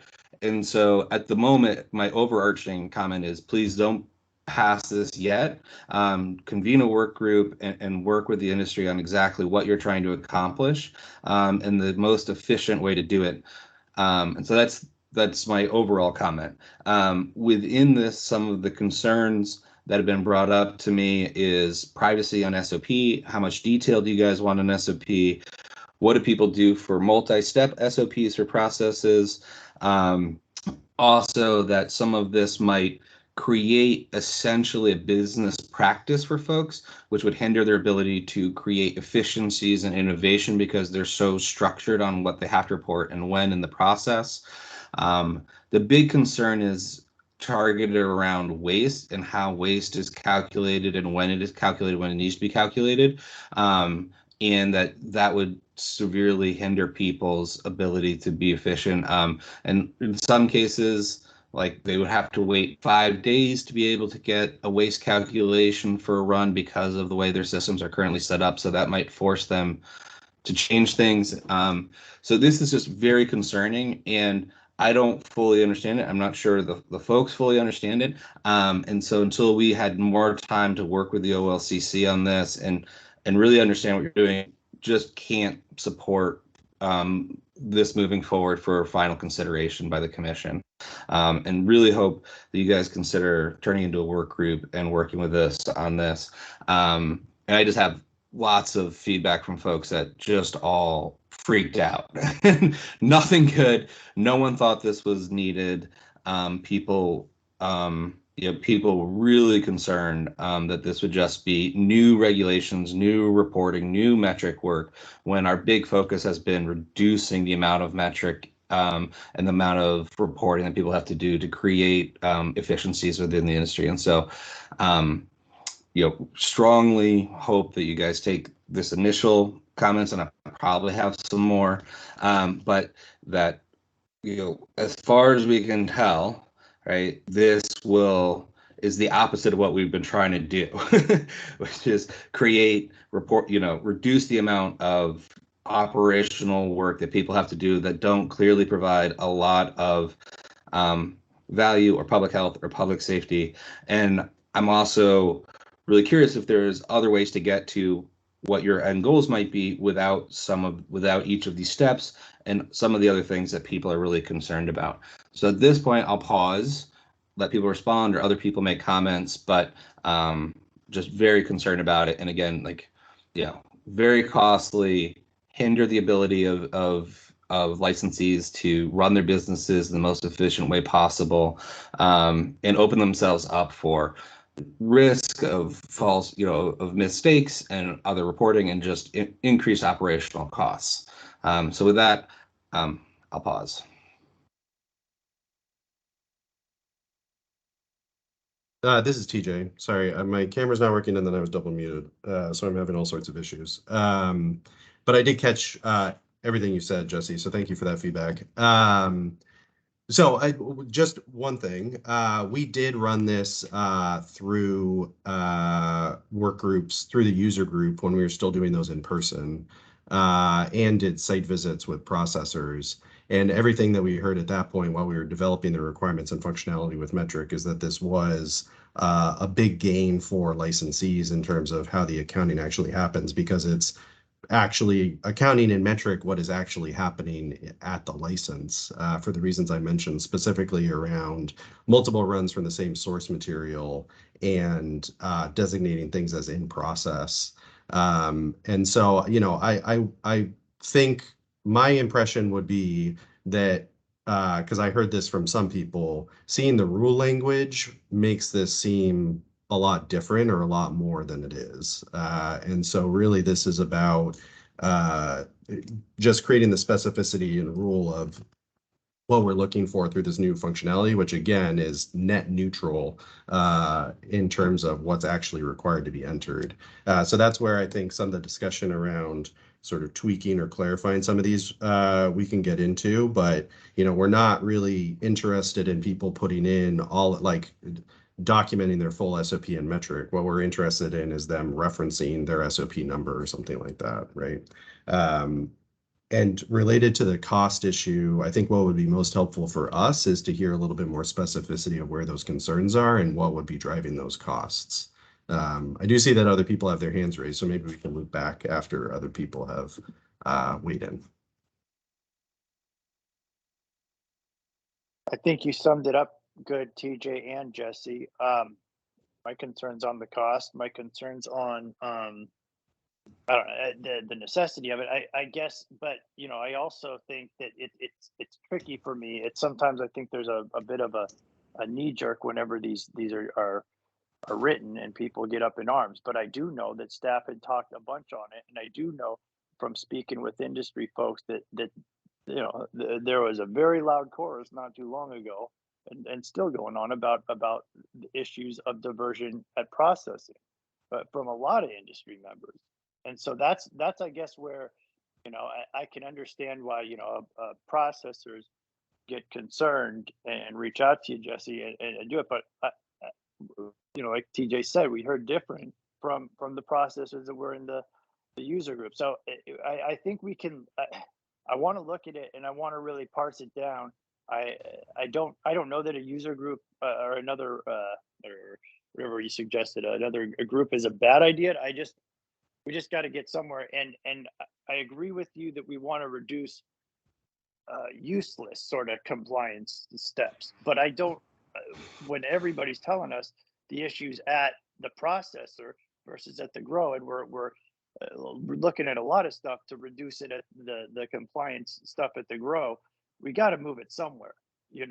We still got, and maybe Sergeant Bechtel can speak to it better, but we still have a responsibility to do it. And as much as I don't want to put undue costs on anybody, especially now, it's going to be a tough one to convince my fellow commissioners that we're going to throw this one away. And I'm just telling you that right now as someone that's on your side.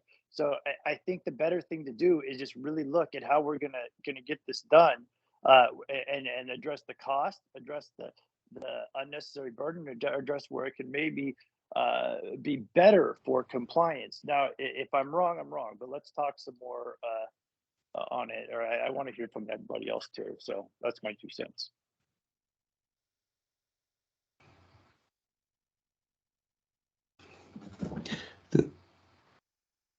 Let's let hey Jesse, let's let Sergeant Bechtel jump in, and then we can look back to.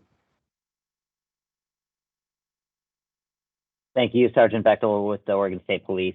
I want to say that, you know, reducing the cost to license fees, I think from a law enforcement perspective is always a good thing. I've spoke before in these committees about how increased costs lead to desperation, and desperation leads to the illicit market. However, this particular area is the single most, it's the biggest gateway to the illicit market in my experience as an investigator. It is also the hardest one for me to catch, and the hardest for me to prove, because I really have to catch it in process. I have to catch that diverted usable marijuana going out the door. So eliminating double runs, knowing yields based on processes or average yields become really, really important to us. I have had more OLCC licensees come to me and report the issue with flower tracking at processors than any other issue. They've come to me and said, hey, you know, I can't find product because it's going to these processors, and I know they're not taking, you know, top shelf grade A bud and processing it. That's happened repeatedly to us. I don't know what the answer here is, but I have to say, it sounds to me like licensees are conflicted on this one. Again, they're coming to us to report a problem. They're writing anonymous letters to every head of every agency and the governor's office about this problem. And so anything that we can do to kind of narrow in on this and maybe close that door, I think is really helpful.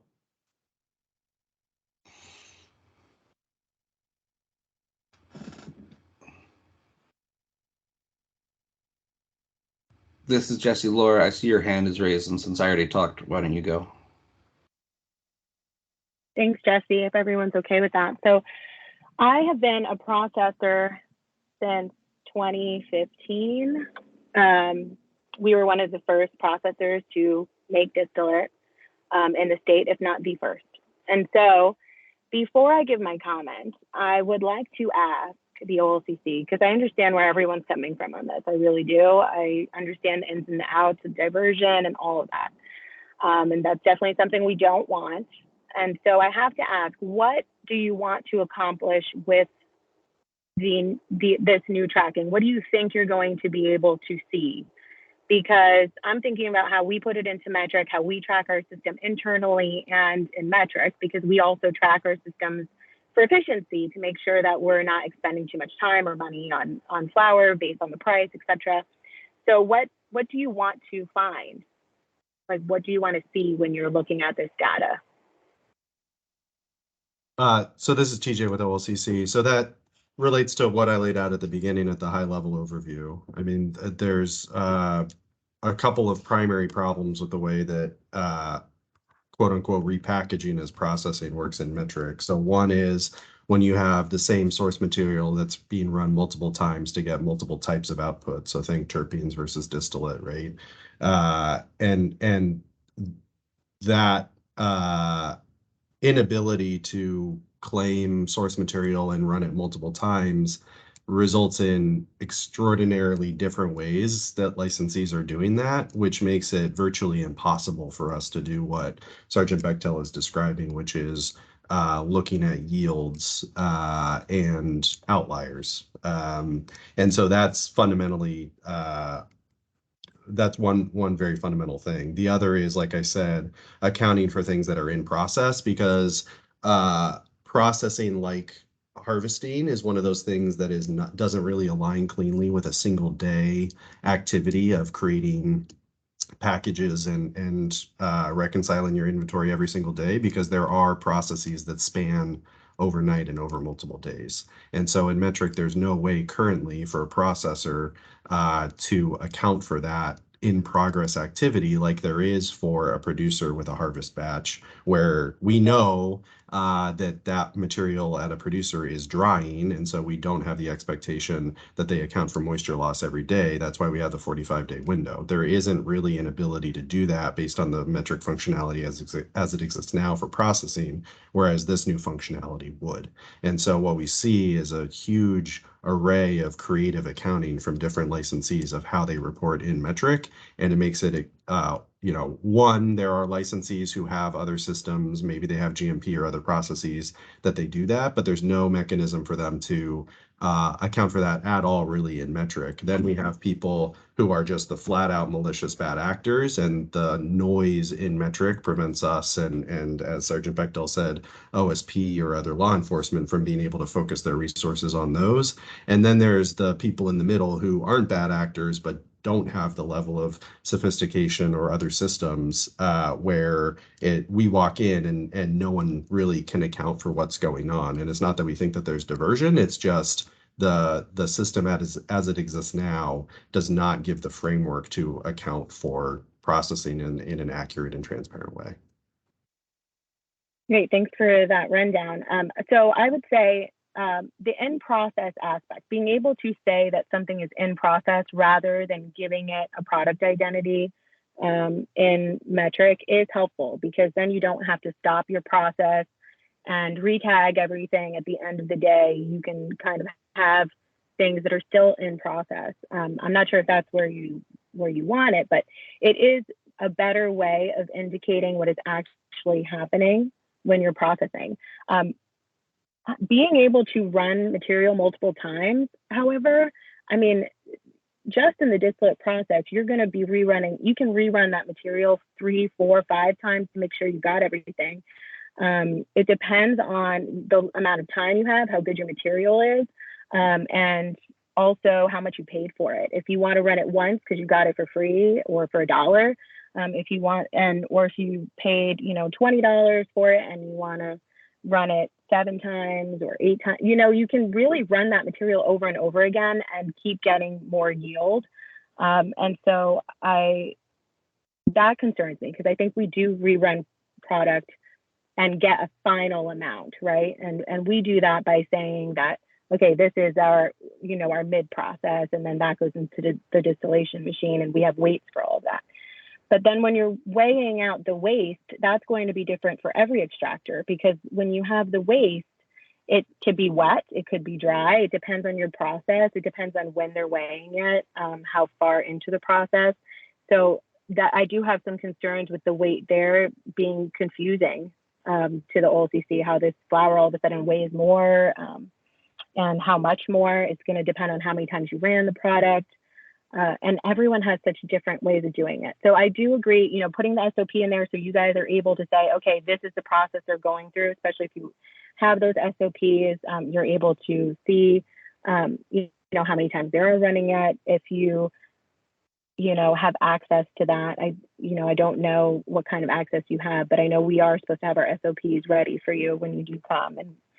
And I think, though, that everyone's process is so different, I don't know that this will track it in a way that's super helpful, because you can't really compare one extractor to another extractor. You'd only be able to compare that extractor to themselves. To the question of how much money it'll cost, I think people are projecting that 30,000 number because they're projecting that they're going to need someone full time doing Metric, updating throughout the day. So is there a clarification on when these updates have to happen in Metric? Is this an end of the day inventory? Was it continuously is- throughout the process? This is TJ with OLCC. So, like I mentioned at the beginning, the goal here is to remain net neutral in terms of what's actually being reported into metric now. And so we have the same day reconciliation requirement with the activity from the prior day having to be reported by 8 a.m. So the same that is there now would apply to this in terms of finished products coming out of these batches, these jobs, with the caveat there that I do want to get into some of this discussion of what it looks like for a job to be in progress and how we can account for that in rule of, more than one day, but what's the sort of guardrail so that it doesn't just infinitely remain in progress, right? And to your other question or point about waste and comparing people to each other, I mean, I've been doing this a long time from the beginning with metric and our use of it at OLCC. We're not going to look at a single number, jump in the helicopters and bang down your door, right? This is looking at everything holistically, including an individual licensee's sort of trend over time, the particulars of what their SOP is and what we're able to infer from the data, and then ask questions. Ultimately, this is about recording something so that we have something on the book so that we can then understand what's going on, ask questions, and then filter out those, the good actors from the bad. Related to cost, I do think, and Jesse, you had dropped off, so I'm not sure how much of what I said earlier you heard, but you were mentioning cost, and then Laura, also you. I think it would be helpful to get a better understanding of where people think the new data entry requirements would come into play in this, so that we can have that discussion, refine it if that's not what we mean, or other things, because I'm trying to understand what new data entry requirements would require a new person or would require that level of cost of compliance.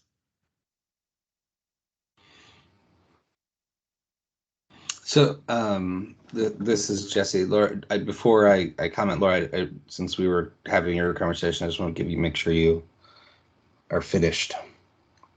Oh, well, so yeah, so I am happy to dig deeper into the cost. I think that because different extraction processes have so many different, there's so many different things you do during the extraction process. And, so there are a lot of moments where we would need clarity on exactly when and how you would like it broken down. Now, you said that it would be just at the end of the day, kind of where the process ended up before 8 a.m. the next day. So to me, that's pretty similar to what we're doing now. I don't immediately see a difference, except that the data would be more exact to what's actually happening. However, if during the entire process, if you are creating more tags, I do know that that can be difficult for people because they might not have someone on hand at all times to create those tags and go into metric. When you're running an extraction machine, it's dangerous, very difficult to just walk away from it to create a new tag. And you definitely can't walk away from it. So the immediacy of when these things would have to be put into metric and explained, I think is going to be important to people's determination of the time they would have to dedicate to an employee to do this, because it wouldn't be able to necessarily be the extractor and have that communication. So I think that we could do like a walkthrough of what that would look like, but I don't see a major difference from the way you described it to what we do now. But I did want to mention one other thing that I believe Tyler mentioned about the top shelf flour. There are many instances where you would actually use top shelf flour to create extracts. There's different types of extracts that use top shelf flour. Sometimes the top shelf flour is cheaper and you just got a really good deal on it. And that would be an instance where you would run it multiple times because you're going to get a lot more out of that than trim. So every circumstance is different. I wish there was an easy way to describe it, but but it's complex, and I like that you'll be able to see each person, but it's really, you're probably going to have to work one-on-one with people to see what their process is and where you'd like to see that entry made. I would hate to see it be this rule and then people are getting in trouble for not entering it the right way, or however way you guys are expecting, only because everyone's process is so different. Maybe you could have a Q&A session or something with processors after you implement something like this, so that they can really get to the bottom of their day-to-day habits. This is Jesse from Orca. I will say that I'm getting text messages that especially for Laura's first round of comments that that really support what she was saying, and again, why we would encourage you to consider holding a work group to really dive into this to make sure you guys are getting the outcome you want, and that the processors are probably the ones best able to tell you the best way to prevent or capture the right information for tracking in relation to illicit diversion. And it just doesn't feel like it's ready for prime time. I have also communicated the concerns that Tyler made to the OLCC before. And my opposition to this is not the end goal.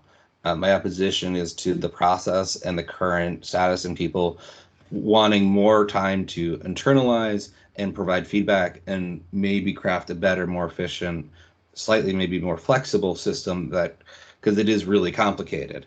And so that is the drive of my criticisms. It's not the outcome. It is the process which was engaged with this, and people, and I'm not convinced that this would actually capture the right information for you guys to have what you're looking for. That I'm not convinced that this wouldn't be very easily manipulated in a way that could cover people for doing illicit things. So that is where it's not, again, it's not the end goal that we're opposed to. It's that this doesn't feel ready for prime time and could have significant unintended consequences and costs for folks.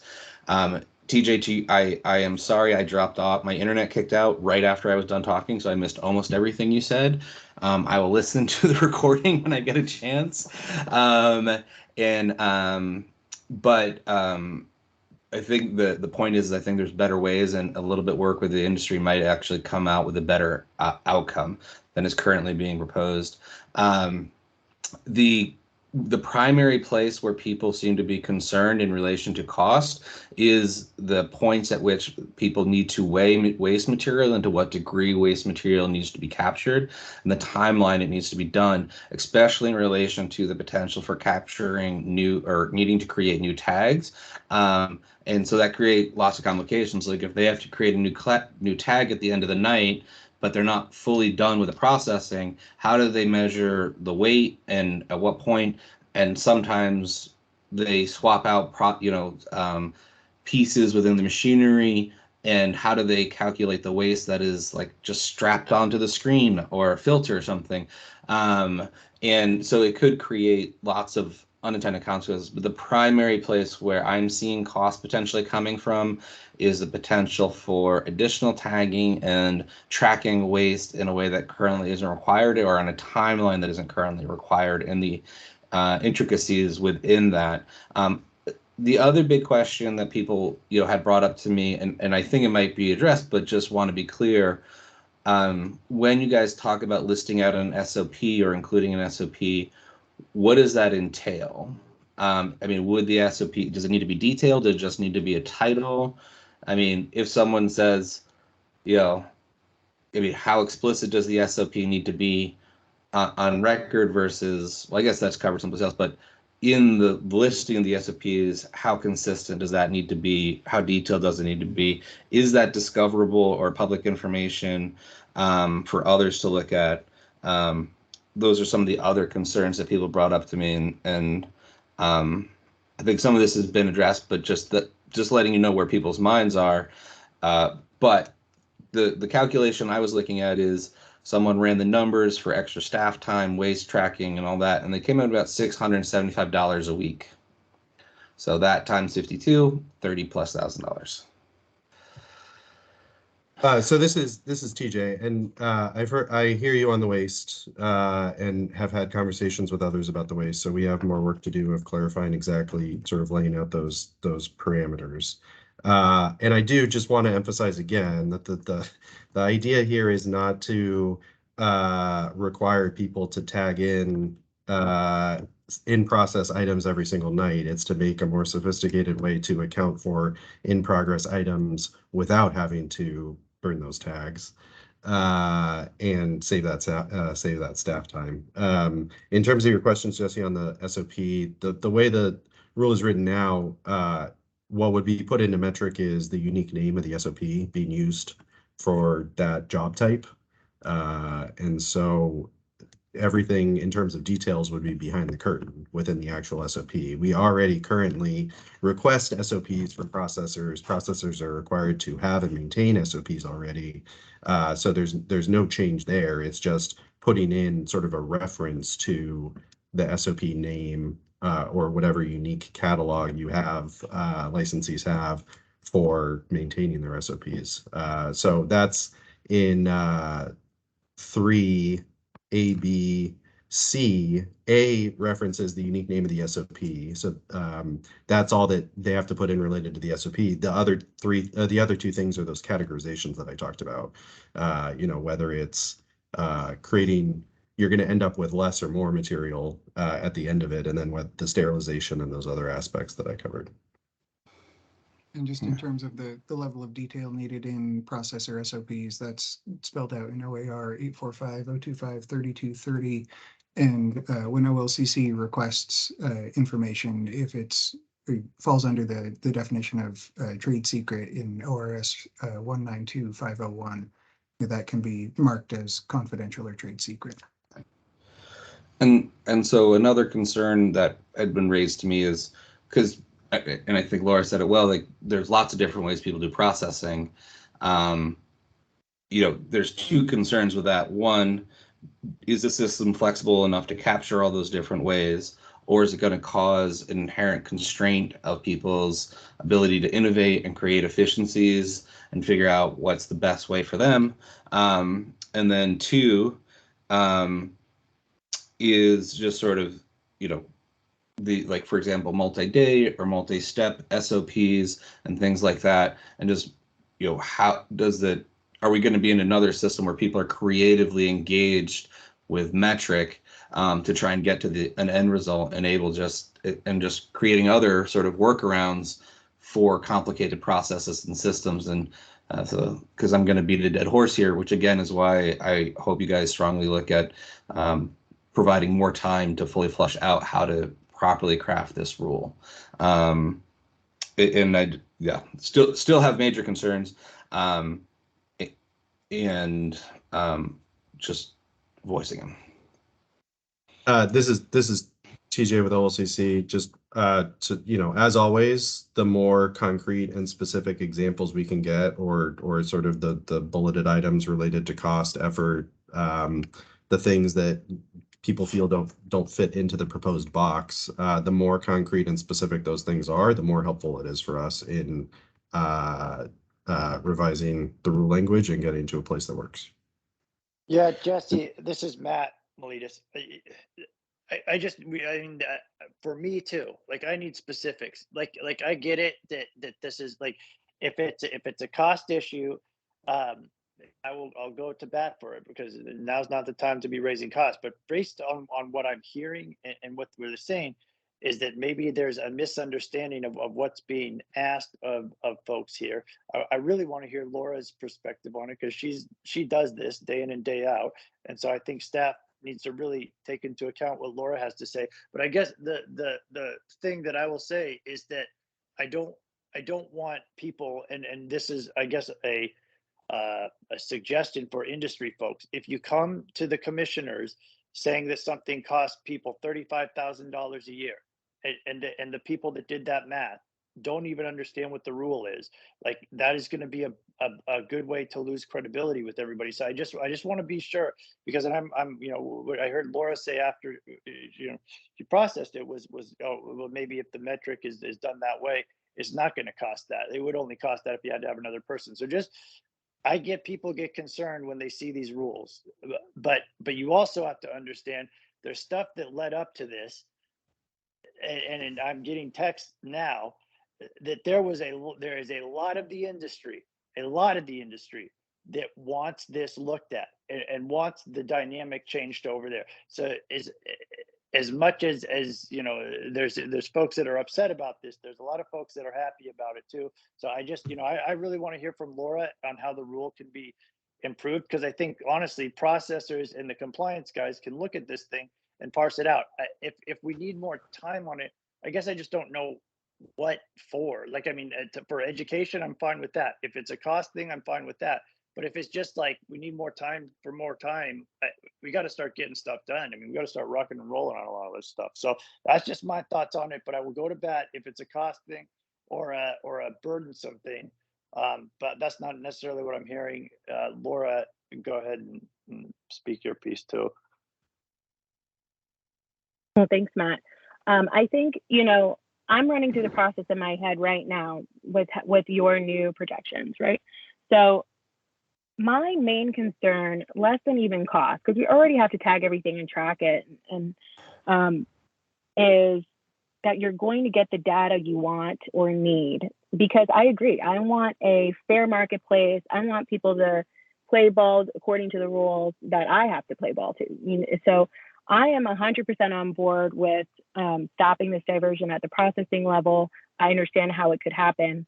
I just don't see how what you've proposed would stop the diversion, because you already have data on how much flour it takes to make how much of an end product, right?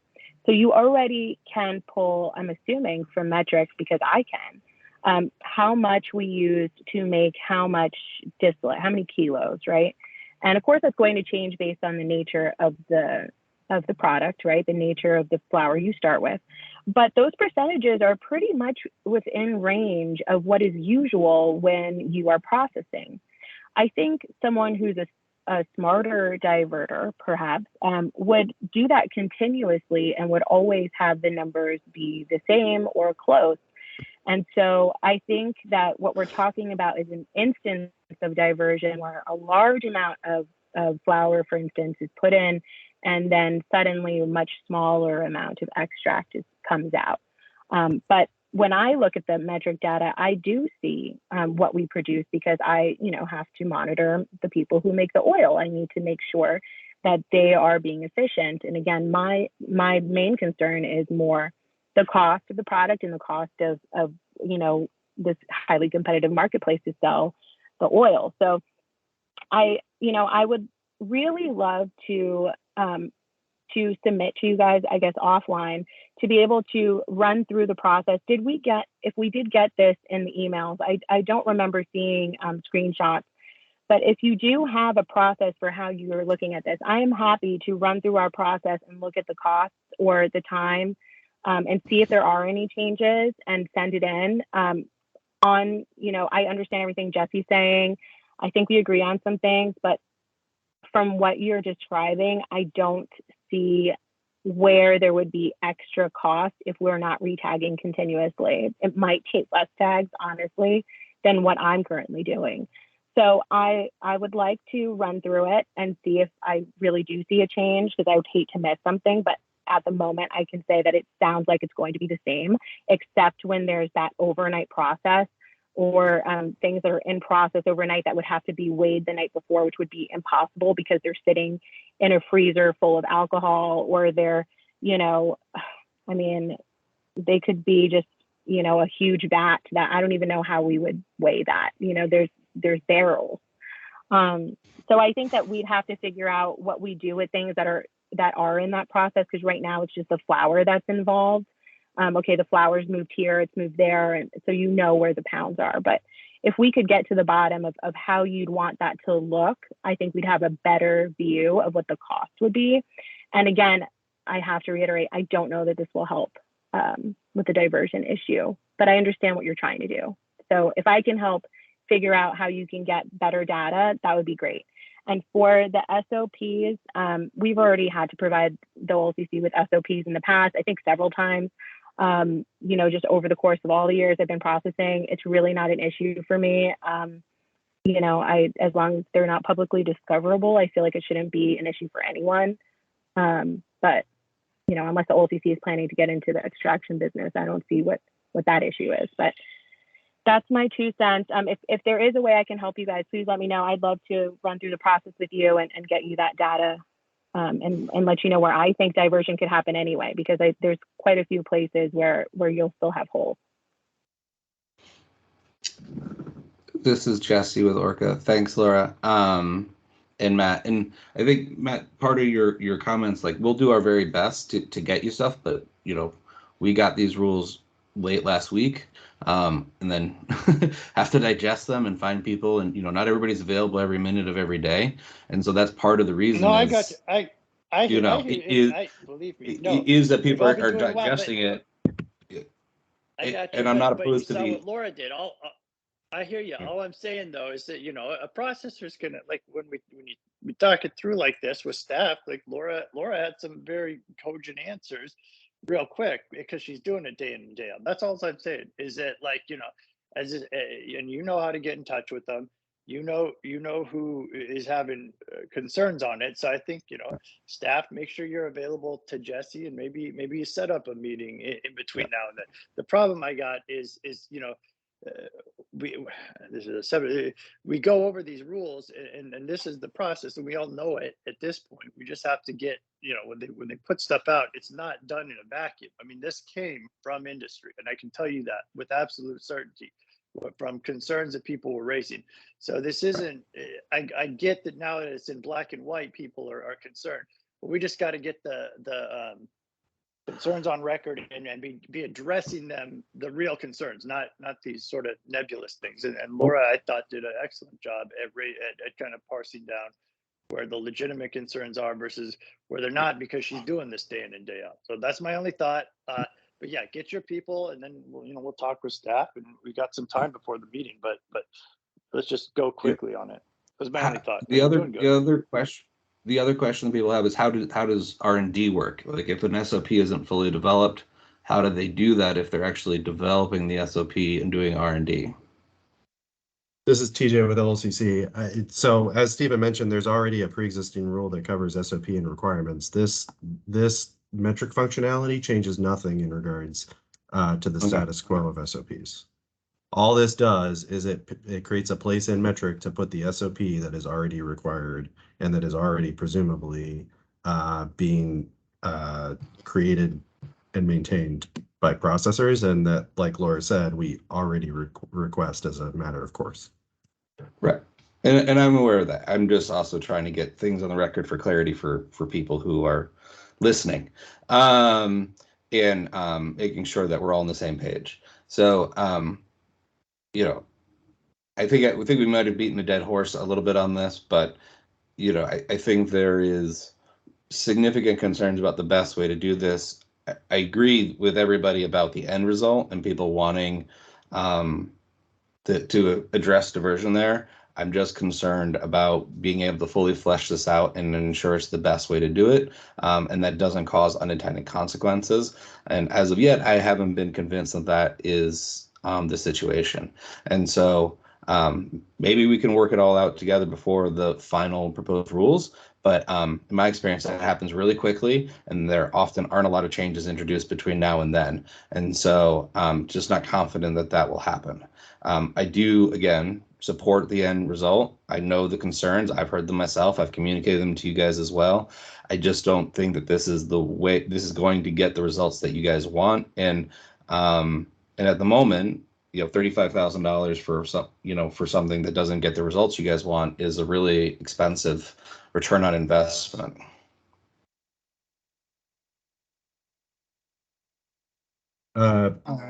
We're running short on time, so Will, maybe one quick comment, and then we got to get through the rest of this. I'll be super quick, and actually most of the comment was going to be, you know, we've got a lot of stuff left on the agenda, but I agree with Jesse and Commissioner Melidis's point that some quick targeted discussion on this would be super helpful, I think, all the way around, and better serve the purpose that I think everybody has here of figuring out what's going on with processors without putting a ton of cost unnecessarily on folks. So I would welcome that additional conversation, and all I would say. Thanks, Will. All right, so moving on to our next proposed rule. This is a new rule to allow transfer of marijuana items between state and tribal licensees. ORS 475C 521 allows the state to enter into agreements with federally recognized Indian tribes regarding marijuana-related businesses. The Confederated Tribes of Warm Springs and the Cow Creek Band of the Umpqua Tribe have compacts with the governor allowing marijuana production.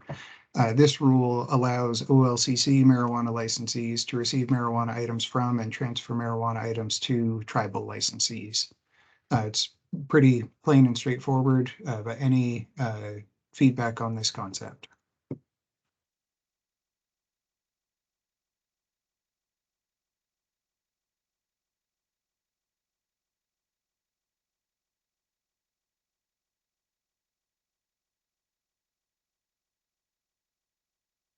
Yes, Max.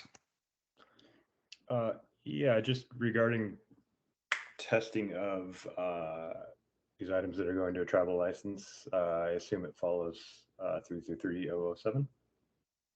Yes, OLCC licensees that are going to be transferring marijuana to tribal licensees would be subject to the same testing requirements that they currently are, and this allows laboratory to engage in sampling and testing of marijuana items produced or processed by tribal licensees. Perfect, thank you.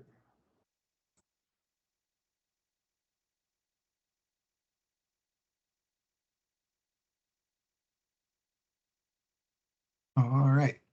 Next change is in 8520 prohibited conduct.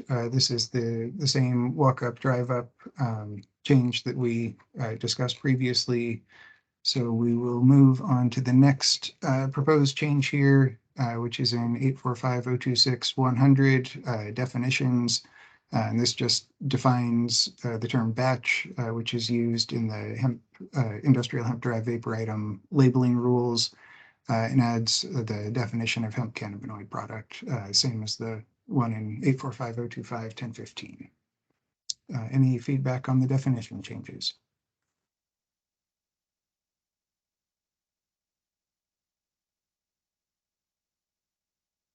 Next change is in 845-026-210. This is correcting an error from the previous rulemaking for other cannabinoid products that aren't covered in the other lines of table 1 there. The rule had specified the serving limit as the per container limit. This is correcting that, so those products can have up to 10 milligrams per serving and 100 milligrams per container, not 10 milligrams per container. And then also deleting the language for products sold prior to April 1st, 2022, since we are now past that date. Feedback on that change?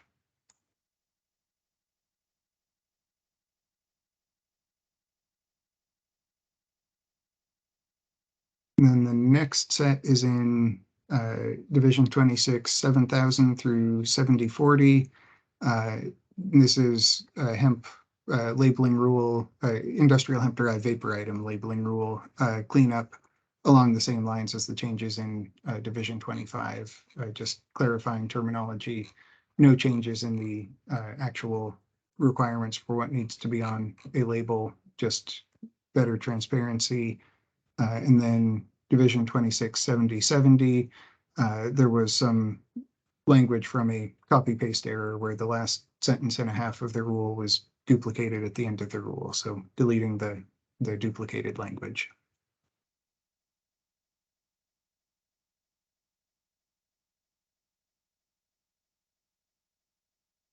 All right, so we have made it through all 93 pages of proposed changes. Any final thoughts before I hand it back to Nicole for the fiscal impact statements?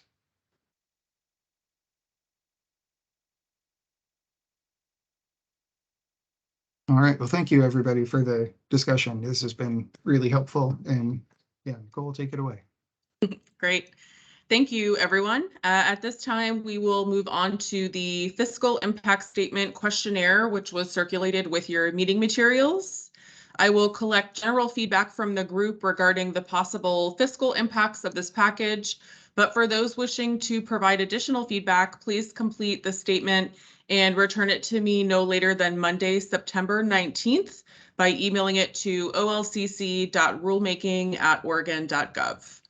At this time, is there any feedback on the possible fiscal impacts of these changes that committee members would like to tell us about?